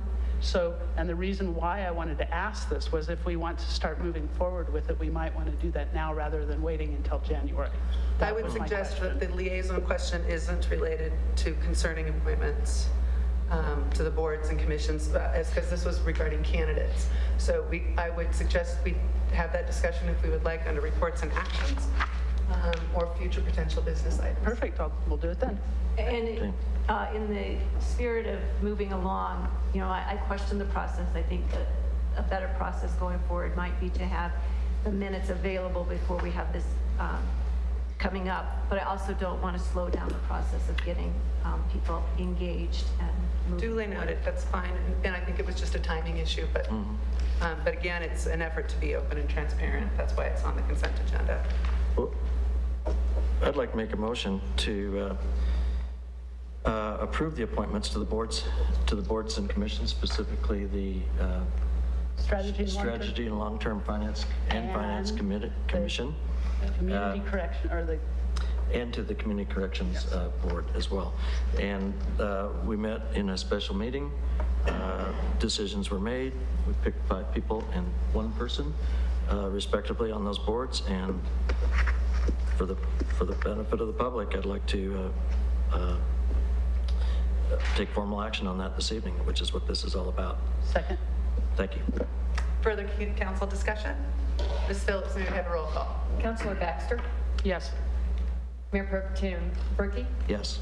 Councilor Bateen? Yes. Councilor Noseworthy? Yes. Mayor Youssef? Yes. Okay, we have no, moving on from the consent agenda items, we have no further public participation that I see in the community. We have no public hearings, no quasi-judicial hearings, no legislative and policy-related hearings. So moving on to item number 11, City Attorney Dirk Nelson. Item 11.1.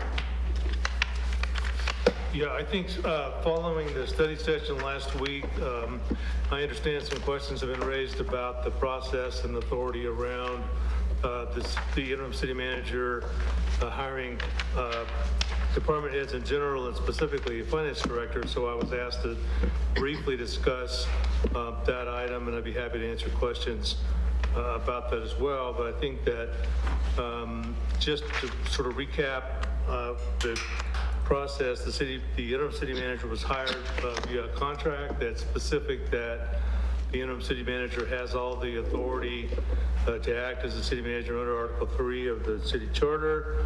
The charter does delineate authority between the city council and the city manager, including that the city manager has the authority under Article 3 to appoint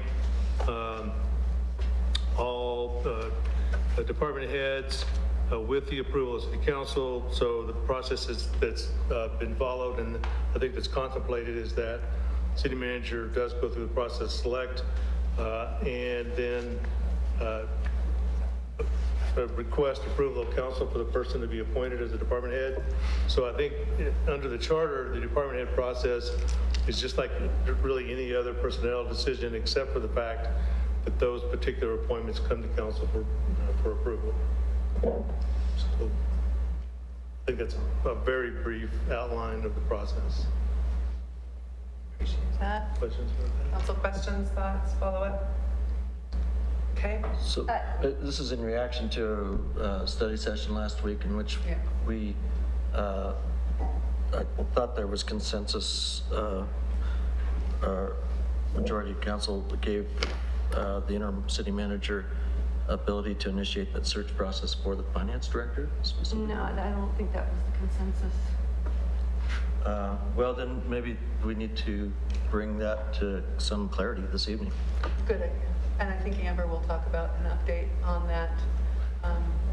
I think what Dirk just said, though, indicates that the interim city manager does have the authority to decide to search and attempt to fill a position with the approval of city council after that person's been brought forward, if I'm understanding correctly. That's right. So really, there's nothing to clarify. It is what it is. You know, the question I think revolves around the fact that we are in the midst of a search for a city manager. And, you know, my own, and I'll bring this with Amber tomorrow, you know, I have concerns about the capacity to attract a full-time finance director without having a clearly identified city manager. And so I think there's some issues about the timing of it, which would come out in the discussion of going forward and the process of going forward with that trying to hire someone.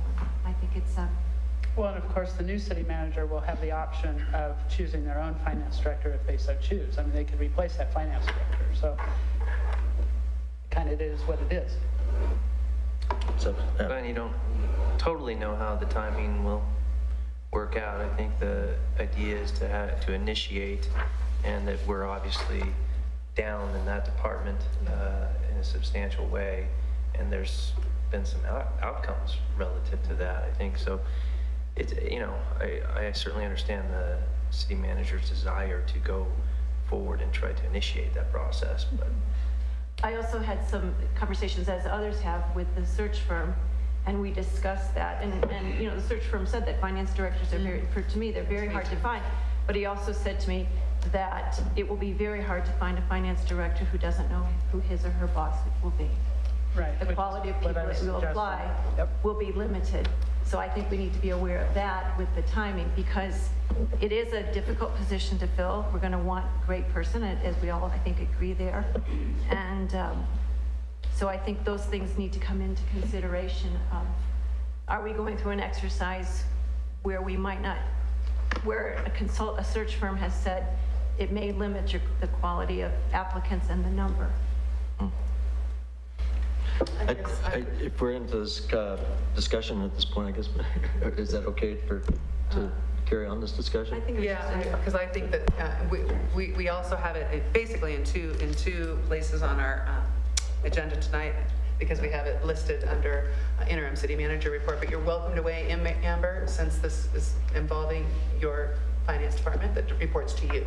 Sure. So Dean wants to air his. Yeah, I might just add, and you know, I tend to agree with that. It is the city manager's choice, but I mean, we could be months before we have a new city manager, and as Kim stated, things may change when that happens.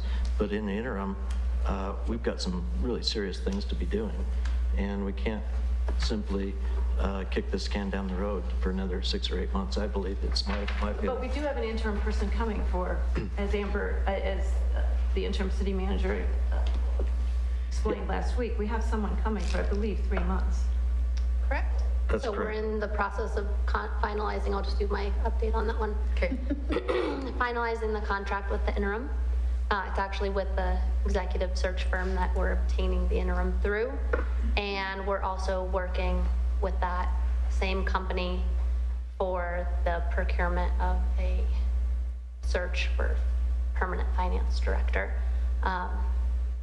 It is typically, if all things are great and you have a situation that differs from ours, where you may just have one vacancy and nothing else going on, the best practice in this instance would be to wait for the permanent city manager to hire a finance director. That would be ideal.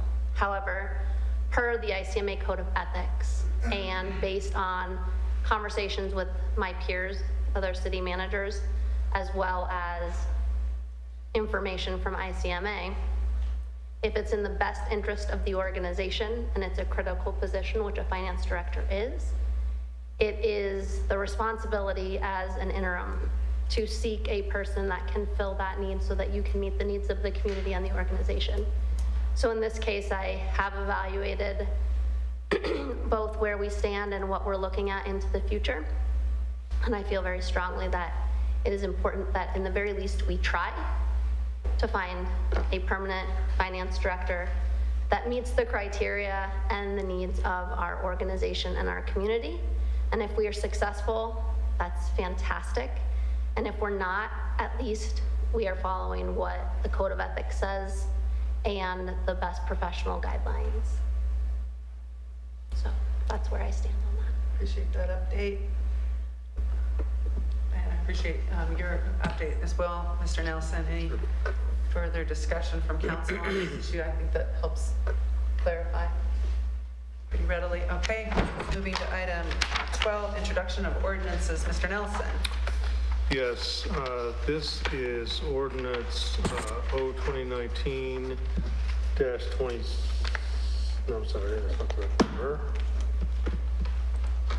Apologize. Well, 2019, I'm not sure what the number is actually. Oh, it's not on the ordinance. The next number, whatever. 27. 27, I'm sorry. 27, this is an ordinance granting an easement to benefit property owners that are building a house. This was subject to a public hearing at the last meeting. So instructed to prepare the ordinance, and that's presented for your approval tonight to grant that easement to the property located at 1074 East 5th Avenue, Durango. Recommend you approve that. Thank you. On first reading. Motion or discussion from council? I think we're all looking for the ordinance. I'll make the motion to approve ordinance number 2019-27. Second.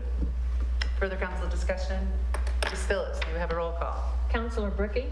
Yes. Counselor Patine? Yes. Counselor Baxter? Yes. Counselor Noseworthy? Yes. Mayor Youssef? Yes. Moving on to interim city manager, 13.1.1. I'll let you take it from there. Okay, so this item before you is requesting a correction to the appropriations ordinance, ordinance 2019-26. I have an ordinance to pass out to all of you with a couple of items highlighted on that.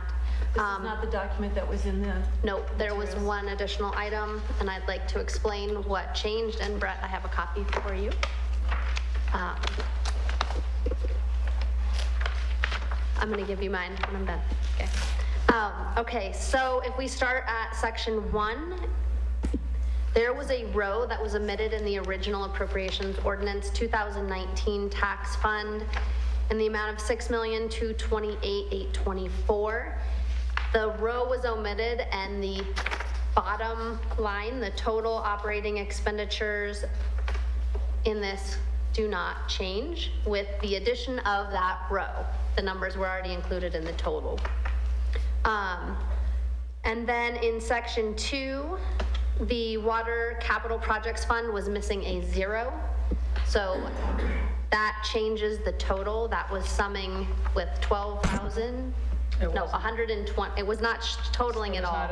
That number was not totaling at all. So when you add the $1.2 million, the updated total is $21,445,603. That was originally $20,245,000. Yep. It was originally $20,245,000. So there is an increase to the bottom line item on the section 2 capital projects fund.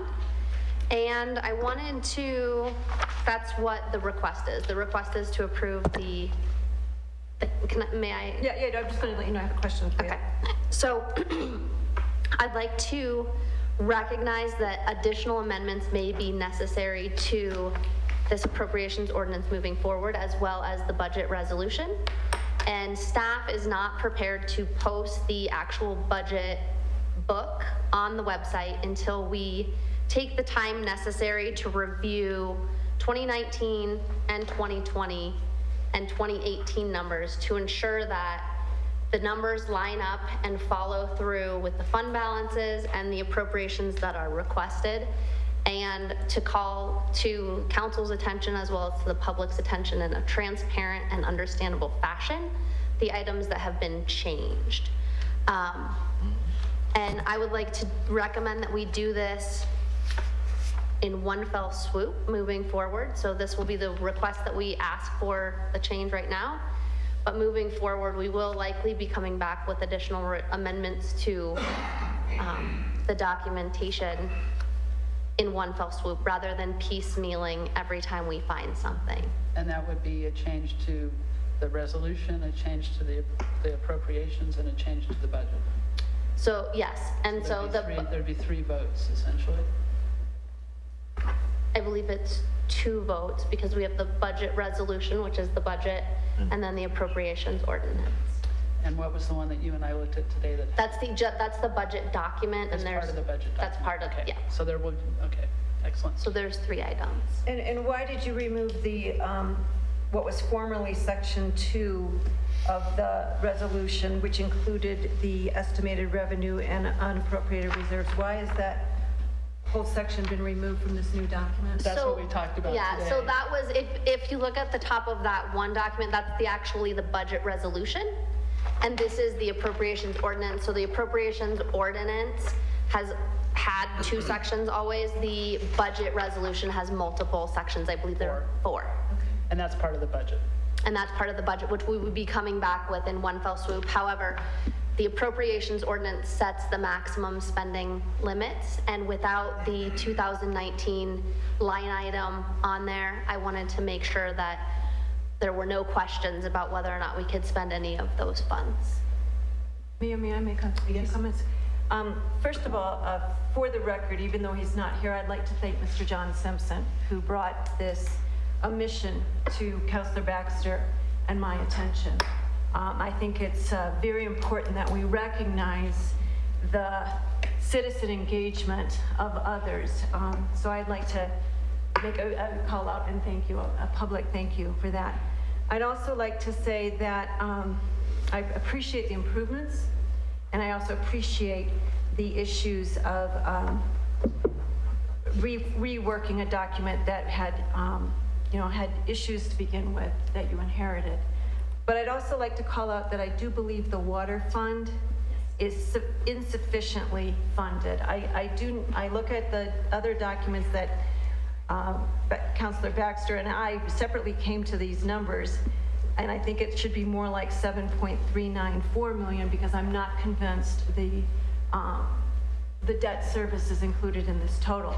So I'd like to point out that I think if we're approving this, we're approving a water fund at right now at 4.172282, which should probably be, and I appreciate taking the time to verify, but should probably be 7,394,527.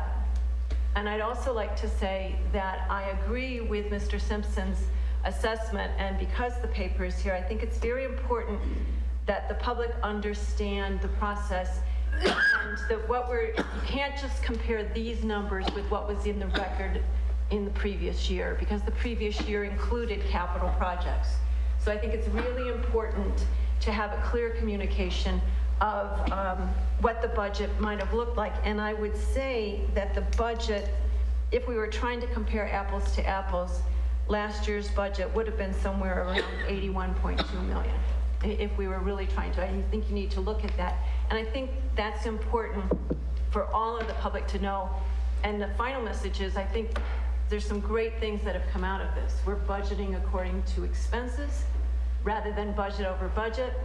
We've, through a huge effort, trimmed things, but we have increased this budget. And I think that's something that council needs to clearly communicate to the public. And so I'd like to recognize that. Thank you. So thank you for being willing to hear the issues and being willing to hear it from multiple different avenues, Mr. Simpson, Barbara, and myself.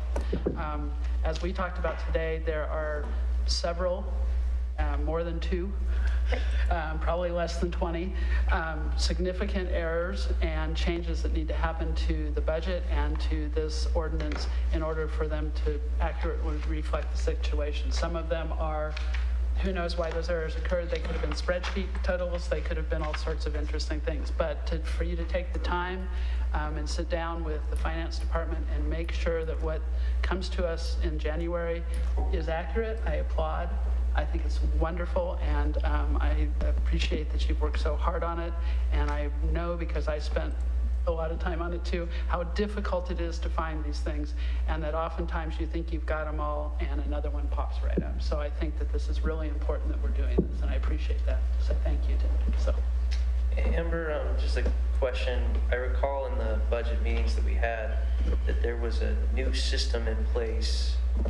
Perhaps it would go into effect here in the near term relative to producing the budget documents for 2021. Was that an accurate recollection? And my recollection of that conversation was that it would avoid a lot of the errors that are inherent in what was a pretty flawed process involved in trying to make all of the references and all of the cells match up. That is correct. So one of the items for 2020 for our finance department is to procure a contracted service or software system that will be a budgeting software or company to assist with putting together and compiling the document. So that is correct, and we are working towards that. I think it's very important that we have our permanent finance director fill in and give us feedback and be part of the selection process for that. So in hopes that we can get that person in here in time for budget of 2021. No matter what, I think it is critical, and we have learned this year, at least I have learned this year, that part of the way that we have been producing and generating the budget sets us up for the risk of many errors. Right. And I will also say and that additional challenges that we don't need. the information that I sent out to all city councilors and to Amber and Devin this weekend is the basis for some of the conversations that we've had. And that information does show a different relationship between last year's budget and this year's budget than was originally reported. So I think it's really important, as Barbara mentioned, that we're very clear and very transparent about that. And so again, I applaud your efforts to make that be an appropriate, accurate document. One other question for you. If you are indeed going back to 2018, 2019 budgets, in your reconciliation of these errors, it would seem prudent to me that if you were to uncover similar types of typographical or other calculation errors, that would be noted so that we could put those out so that the public is aware, that we're aware. That would seem like the right thing to do. Yes. Especially when we're looking at trend analysis and things like that, we need to have the appropriate numbers. And I'm very happy to hear all of you say that. And we'll look for the most simple and clear way to display that information. Which brings up for the 2019 ordinance, I always get these words wrong, whether we need to do something with that since it's not prepared in the same manner as the 2020 is, and they're not comparable, or do we do that in a different, just a it could be an additional document. I was thinking that we would do an additional document rather than confuse the ordinance itself. The backup documentation that would go along with it would have the I would say the document that Mr. Simpson presented today might be a good starting point. Right. I thought that was very thorough and helpful, and it may not be completely accurate because there may be other things you find, but I thought it was a good starting point for a comparison. Definitely. And thanks for all the energy. I mean, I think one of the things sometimes that gets lost in the discussion is kind of the tone about where we and why we are in this spot. And I think it's important to note that, one, we have a person who probably didn't think they were going to be city manager in October when we were starting to do this as city manager. We certainly didn't intend to not be with the finance director and the person who was immediately reporting to the finance director as staff members. So it's not a huge surprise that we would get to this point and have to correct some of this stuff. And I know you guys have done a ton of work to get here, and I just want to make sure it's conveyed, that it's appreciated and understood that this process is where we're at. Did you want to say? No. Okay. And then I would appreciate that, and I too thank John Simpson for, having his eyes look on this. There's been lots of eyes and lots of people looking on it, and it's been helpful. And all of this does show the need for further movement in our finance team, which I appreciate. And I wanted to also suggest, though, that we did make some changes to some of our budget policies and practices around the 5-year actuals this year, which did reduce some of the budget numbers. And then in that way, some of the language around lean budget did occur. And there was even concern about that from some of our department heads, that we would have to come back to council with appropriations based on the fact that we were reducing line items by a significant amount. And so I just want to still be cognizant of the fact that there's been lots of changes in the way we're doing some of our budgeting, and that all has implications on line items and dollar values, and making it difficult to do apples to apples. And so I think that that's some of the issue as well. But I do appreciate everyone's efforts and diligence in looking at this, so I think we're on a good track. And with that... So my understanding is that then we'll be discussing this, we'll put this up for approval tonight, but then in the future, because we need to be able to spend money, for example, in the 2019 fund January 1st. And if we don't approve this, we can't do that, but that we will be provided with an accurate document in January to refund. I am not sure if we are going to have it for you in January. I don't know how long it's going to take to go through everything with the interim finance director. Hopefully we can get that contract signed and have her here. I would really appreciate having her eyes on that as well. Having a new set of eyes that hasn't seen this document ever before will also be very helpful in terms of making sure that we've got all the I's dotted and T's crossed. So we have had discussions about slowing down and making sure that we do this. We will, but I would like to make sure that we set clear expectations. I am not comfortable committing 100% that we will have this in front of council at a meeting, the first meeting and the 2 meetings in January. I want to make sure I have the dates here. Do you have a calendar on that? 7th and the 21st.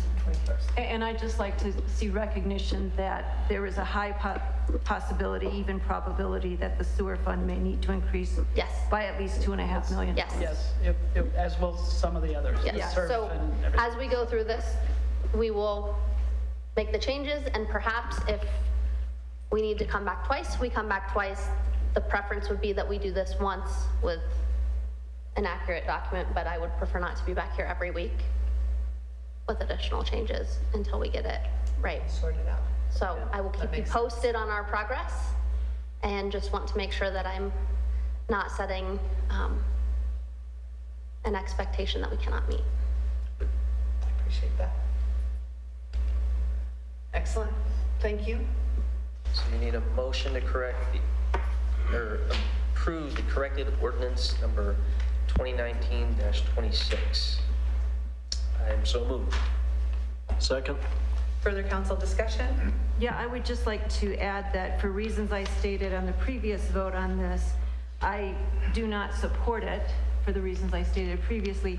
I do, however, very much appreciate the corrections that are taken, because I think it's in the public interest to have it as accurate as possible. So I don't need to go into my rationale for previous votes, but I did want to state that rationale in an abbreviated form. Right, and I'm struggling with the same concept, is that the numbers aren't accurate. So my accounting brain feels like I can't approve it for the same reasons as I couldn't approve it before, even though I completely appreciate where we're going and why it's here now, and that we'll correct these in the future.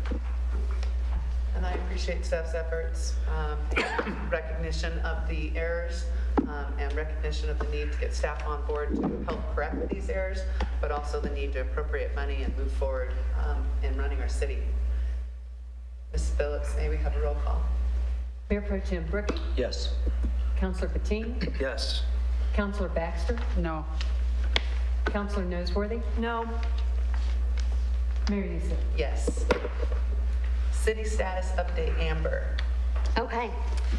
I have a number of items for you this evening. I talked with United Way, and the selection committee has approved their grant applications. We are underway with contracting with United Way as well as the other contracted services under community support funding. And Southwest Health Alliance has received a $5,000 block grant.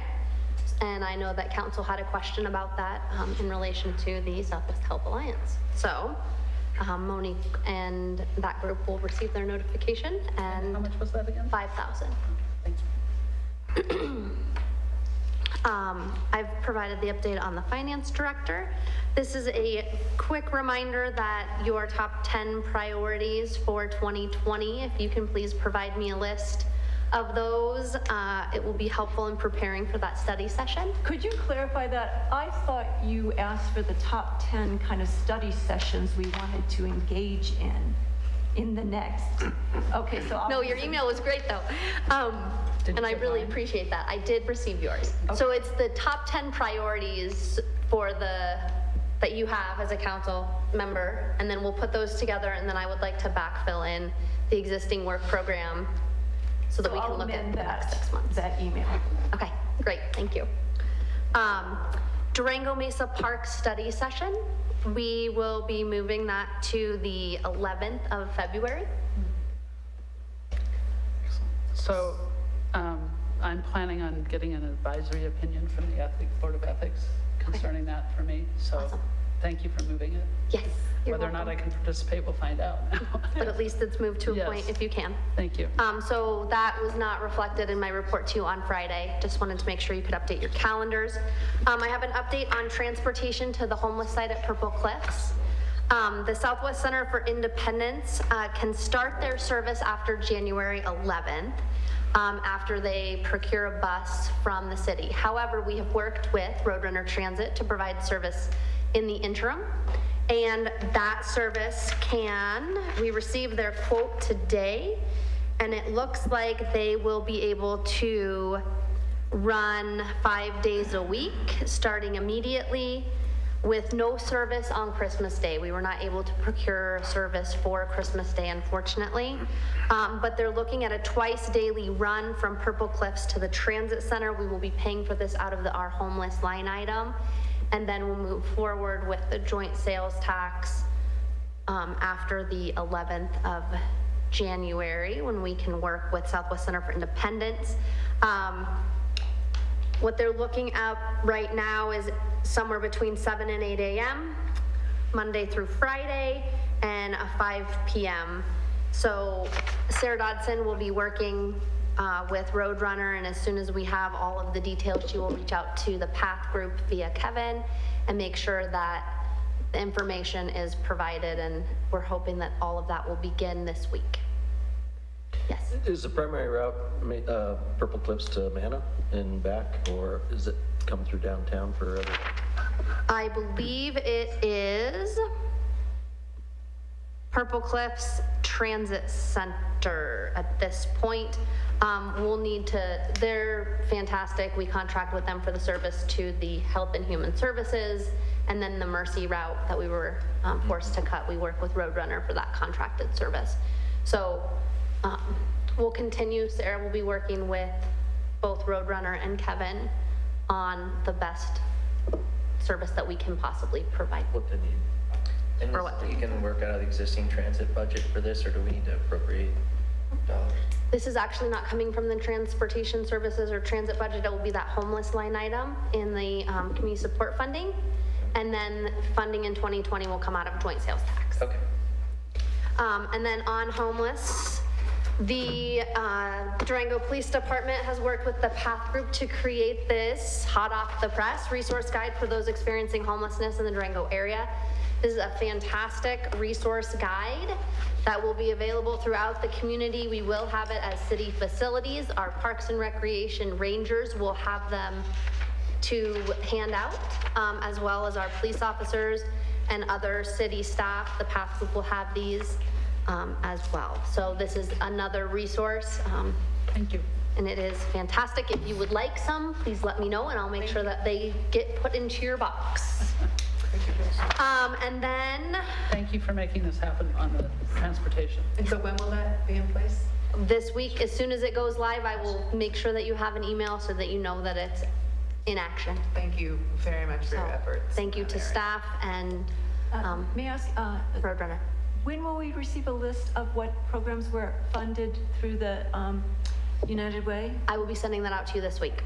And, okay, because you, Mayor, you had mentioned a possible funding with the Local First for the effort around the healthcare initiative. The Healthcare Alliance, yeah. Well, they're getting 5,000 now. Mayor, yeah, that's what I said. So Mayor Youssef had asked about that, and if it wasn't funded, it could be a potential item for council to discuss for a potential additional appropriation. And so But it could also be a discussion for a possible increase in that amount. Exactly, it could be. That's what I wanted to clarify. Yep. And that is what I have for you today. Very good update. Thank you very much. Going on. Okay, council reports and actions. Moving on to item 14. I'll jump in. Hey. Parks and Rec Board met last week, and you'll be excited to know that they made some modifications to their master plan, which came before us not too long ago. So they're hoping to get that back on our agenda with inclusion of commentary that was made when it was presented last time. And then they also are in the process, like the Natural Lands Board, talking about the e-bikes in the community. So everybody that's out there listening or thinking about this, there's a conversation underway, and some community meetings already have happened relative to the potentiality of considering e-bikes on natural service trails. And so that's a big discussion that will be ongoing in the community for a while. And then today, the Chamber of Commerce had their board retreat. So I had the pleasure and wanted to thank them for hosting their retreat out in Ignacio at the resort out there. It was awesome, and they did such a nice job of hosting that. So thank you so much. I can report we've been engaged in several with the La Plata County Economic Development Alliance. We've been having numerous meetings. We finally reached made an offer, and it's been accepted. It is not announced yet, of an executive director. That press release will be coming shortly, but we are thrilled with the appointment, and we believe others in the community will be so as well. So I did want to say that we're just not going public with it until we've done everything that we need to do.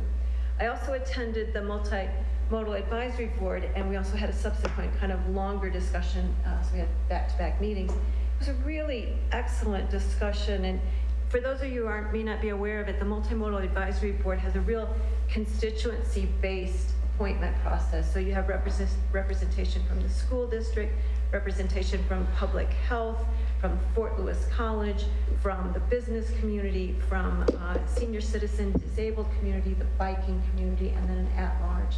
And I really asked, because I thought that the council would want to know, what are you doing? How do you relate to your constituents, get the input and feedback, and what are the issues that you feel need to be addressed with for your constituents going forward? And so we also talked about things such as how the URA, going forward with that, how the Multimodal Advisory Board, that can be a real opportunity for looking at our issues around sidewalks, around bike lanes there, around other improvements.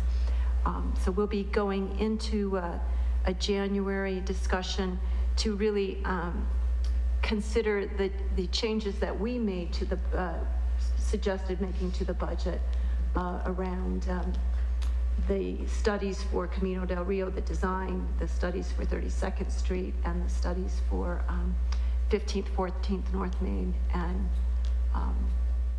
up to 3rd. And Amber, did we cover everything? Is there anything else I missed? It's a good meeting. It was a good meeting. It was a really good meeting. Great. Thank you. Good update. Any others? Sure. So Barbara and I have been as the advisory board working group that council appointed, we've been meeting with the different advisory board chairs and vice chairs, and it's been going very well, talking about the advisory manual, the boards and commissions manual, and how all that works, and what kind of suggestions they might make about improving the system or improving the way their board works. And it's just been very interesting. So we're probably 3/4 of the way through that, and we're hoping that in reasonably early in January, maybe mid-January, that we'll get some ideas and thoughts to the rest of council so that we can have a good conversation about what possibilities there might be there and what directions we might want to go. And I would add, what we learned today is that different boards are working with different volumes of the advisory board manual. Yes. Going from 2015 to 2019, so we all don't have the same. And we're not sure yet. We haven't investigated yet if there's actually differences in them, but it's interesting. And one of the other things that's come out of it is in going through the rosters and also through the authorizing documents, there are some boards that actually have, their makeup isn't really what their authorizing document says. And so there's some interesting things that we're learning here about just how it really needs to be set up. It isn't just about the relationship with City Council, which was our original driving force for doing that. I also met with Kathy Metz and Scott McLean to discuss the CPW and the North Art section behind the high school and what might be done with that area there where the CPW has their spring issues. And essentially, I know there was an email that went out today, or was in, I can't remember where the conversation came from, but it was in somewhere like that. The council got some information on it. But CPW has basically said they're not going to do anything at this point. So the concept that Parks and Rec has is that they'll go ahead and put that in as one of their projects, and what the advisory board determines to do with it, and be able to move forward without relying on CPW. So it's possible that in the next year that could actually end up as an item on the agenda. So I thought that was really exciting. It had nothing to do with anything I did. It was just a conversation that I learned. So, but it was kind of interesting because CPW had just recently said, we're not doing anything. So. Also, I don't know if you saw the email I sent out today, but your evaluations of our appointees for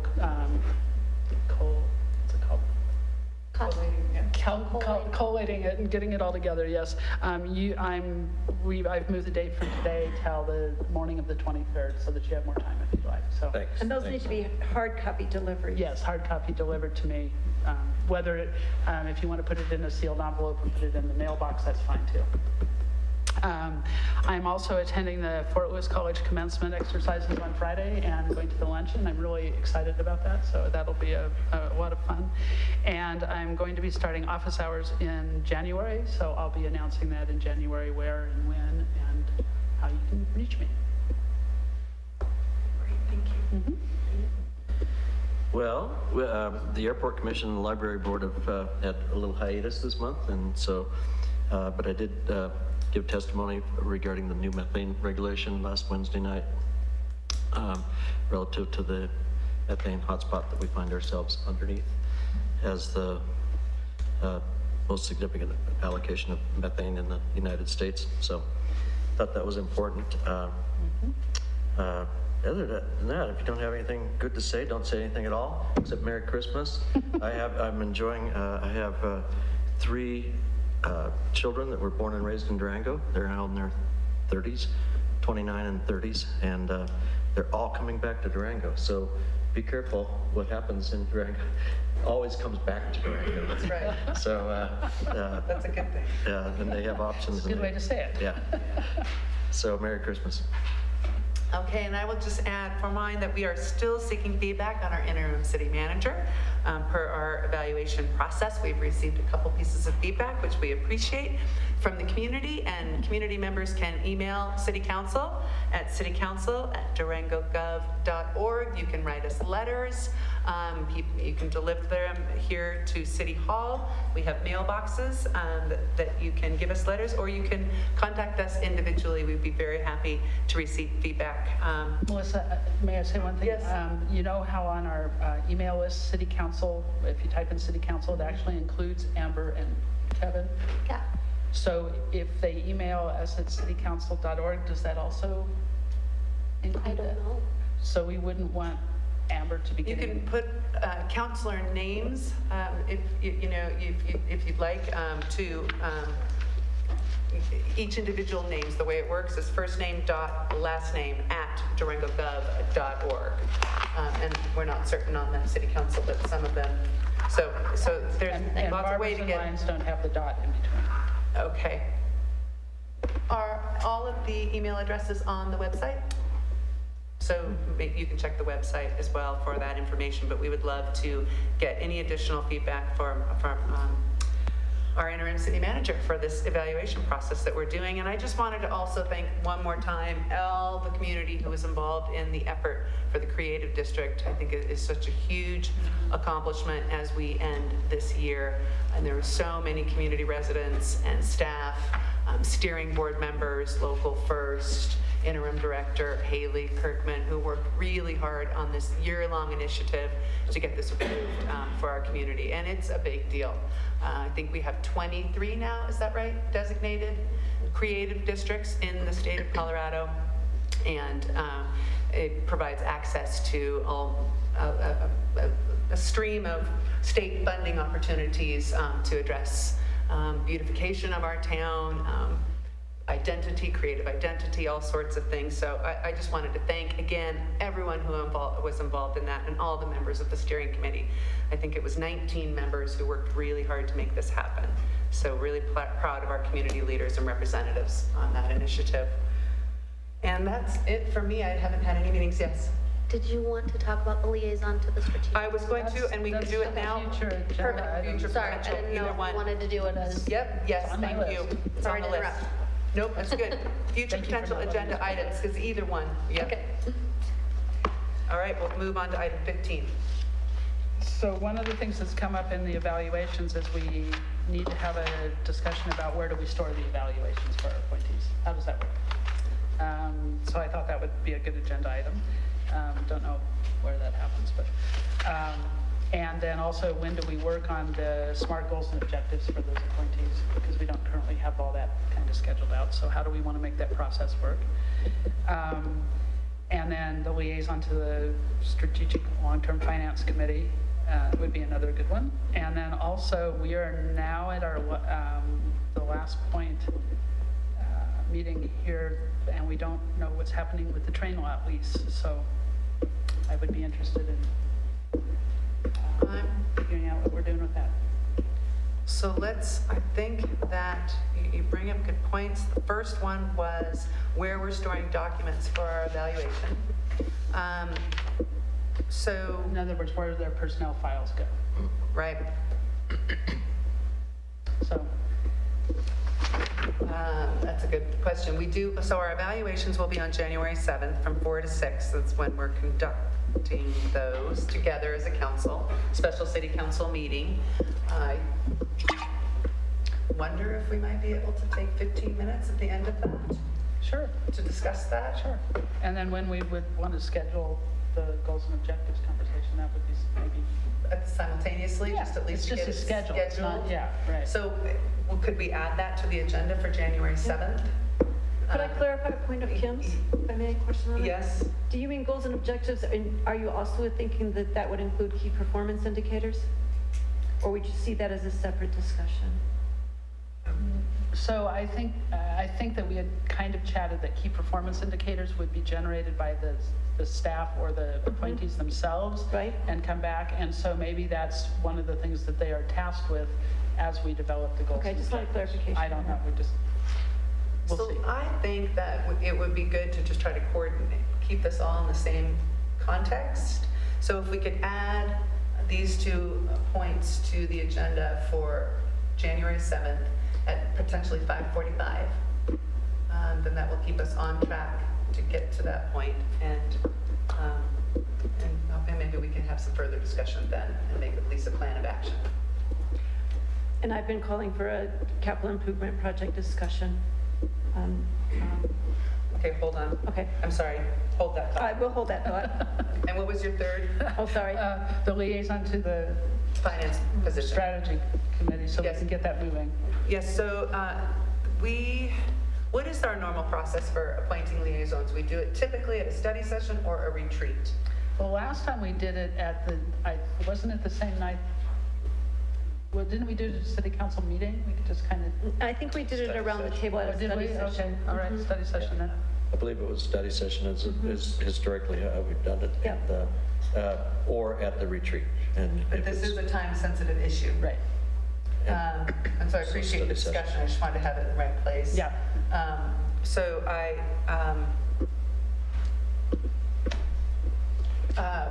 guess we haven't agendized it, so we probably should not have it now, but we could do it the next study session. January. next study session. So that would be So January. that would be January 14th, January 14th, when we're talking about prioritization. Actually, that's, yeah, we could Which is take fine. 5 Should be minutes, quick. 3 minutes. Let's Yeah. add it to that agenda. Well, we'll plan on talking it in new business at that time. Yeah, I like that. thank you. Okay? I have a question on that. Yes. Would you like staff to start looking at days that that meeting can be held? Because unlike other boards that have existed for a while, they have a calendar. And so we need to look at ensuring that it doesn't conflict necessarily with other board meetings. So we will come with a recommendation if council would like us to do so. So the finance director is the liaison to this group. Correct. And so I can see that that the finance director obviously wants to be available, but Right. she's also not a liaison to any other advisory board. Correct. So theoretically, it could be on a Monday night or It could. so. But I do think maybe, are you suggesting that you might reach out to the appointees? Well, I Or think no? that's the conversation so the liaison would reach out and the appointees would decide probably. Well, I don't know. Well, typically, council has a scheduled meeting, so multimodal advisory board takes place the third Wednesday of every month. Planning commission is the first Monday of every month, I think. Second Monday of every month, whatever it is, Well, last Monday. the couple But of new committee members that I've There's spoken that. to would like to have that conversation together so that they can manage, so they can negotiate. That's what I thought. Okay, But staff could start we that can help negotiation coordinate that process. so Yes. that we can schedule a meeting That I as would, soon as possible. I would Otherwise, be we in can- favor of having Yes. staff starting that Yes. process. Okay. Yes, see if there's at least an initial time to start in January, even though that might not be the permanent. Permanent date. Right. So council's okay if Yes, reach out. that would be good. Appreciate that. And then we'll talk about council liaison on November 14th for 5 minutes at that agenda. We'll make sure to agendaize that. January? Yes, thank you. Sorry, January. We're all I getting don't know where tired. that came from.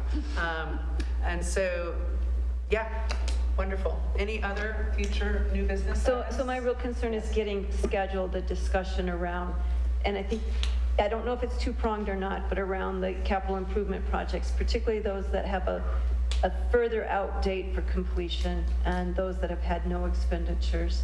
And then the separate issue is, from a policy level, what should we be looking at kind of changes, if any, but I think we need to be having a clear discussion around that. And I think, I'm not certain of the timing, but I think it can inform the next quarter going forward, and it would certainly inform the budget process. And it should also inform any future appropriations, just as we did tonight. So you're, two questions, right? The second is process. So the second is process. Would that entail a study session? It might. I think it might. So I don't know where the rest of council stands, but I just handed in my top 10 prioritization, which I'm viewing as prioritization for study sessions. Yeah. And so I think that if that's a priority for council, that we should communicate that to Amber so that we can start directing that conversation on January 14th. I would suggest at least for that second issue, if you are in agreement. It seems like, I mean, I'd like to have some discussion around it. I think it feels like a study session would be the appropriate place to understand that policy change if there's a change. I want to understand it fully and that makes sense. bring it forward. So potentially we talk about that January 14th. Just occurred to me when you're saying that too, and is this not a topic for the strategic committee to really look at that and inform us, or do you think like we're smarter than they are? I would say this is ways of doing business. And we should be looking at the ways we do business on a day-to-day. This is not for, you know, because there are policies out there. And so I don't see this as the best use of the strategic and long-term strategy and long-term. I see it as, here's what's viewed as maybe best practice, here's some concerns here, here's some issues here, here's some guardrails you may not have in place, you know, with these actions, and you need to think about it. And so I think in light of that, we need to really look at it. And then I think we need, as a council, to say, okay, how far out are we willing to go with these capital projects?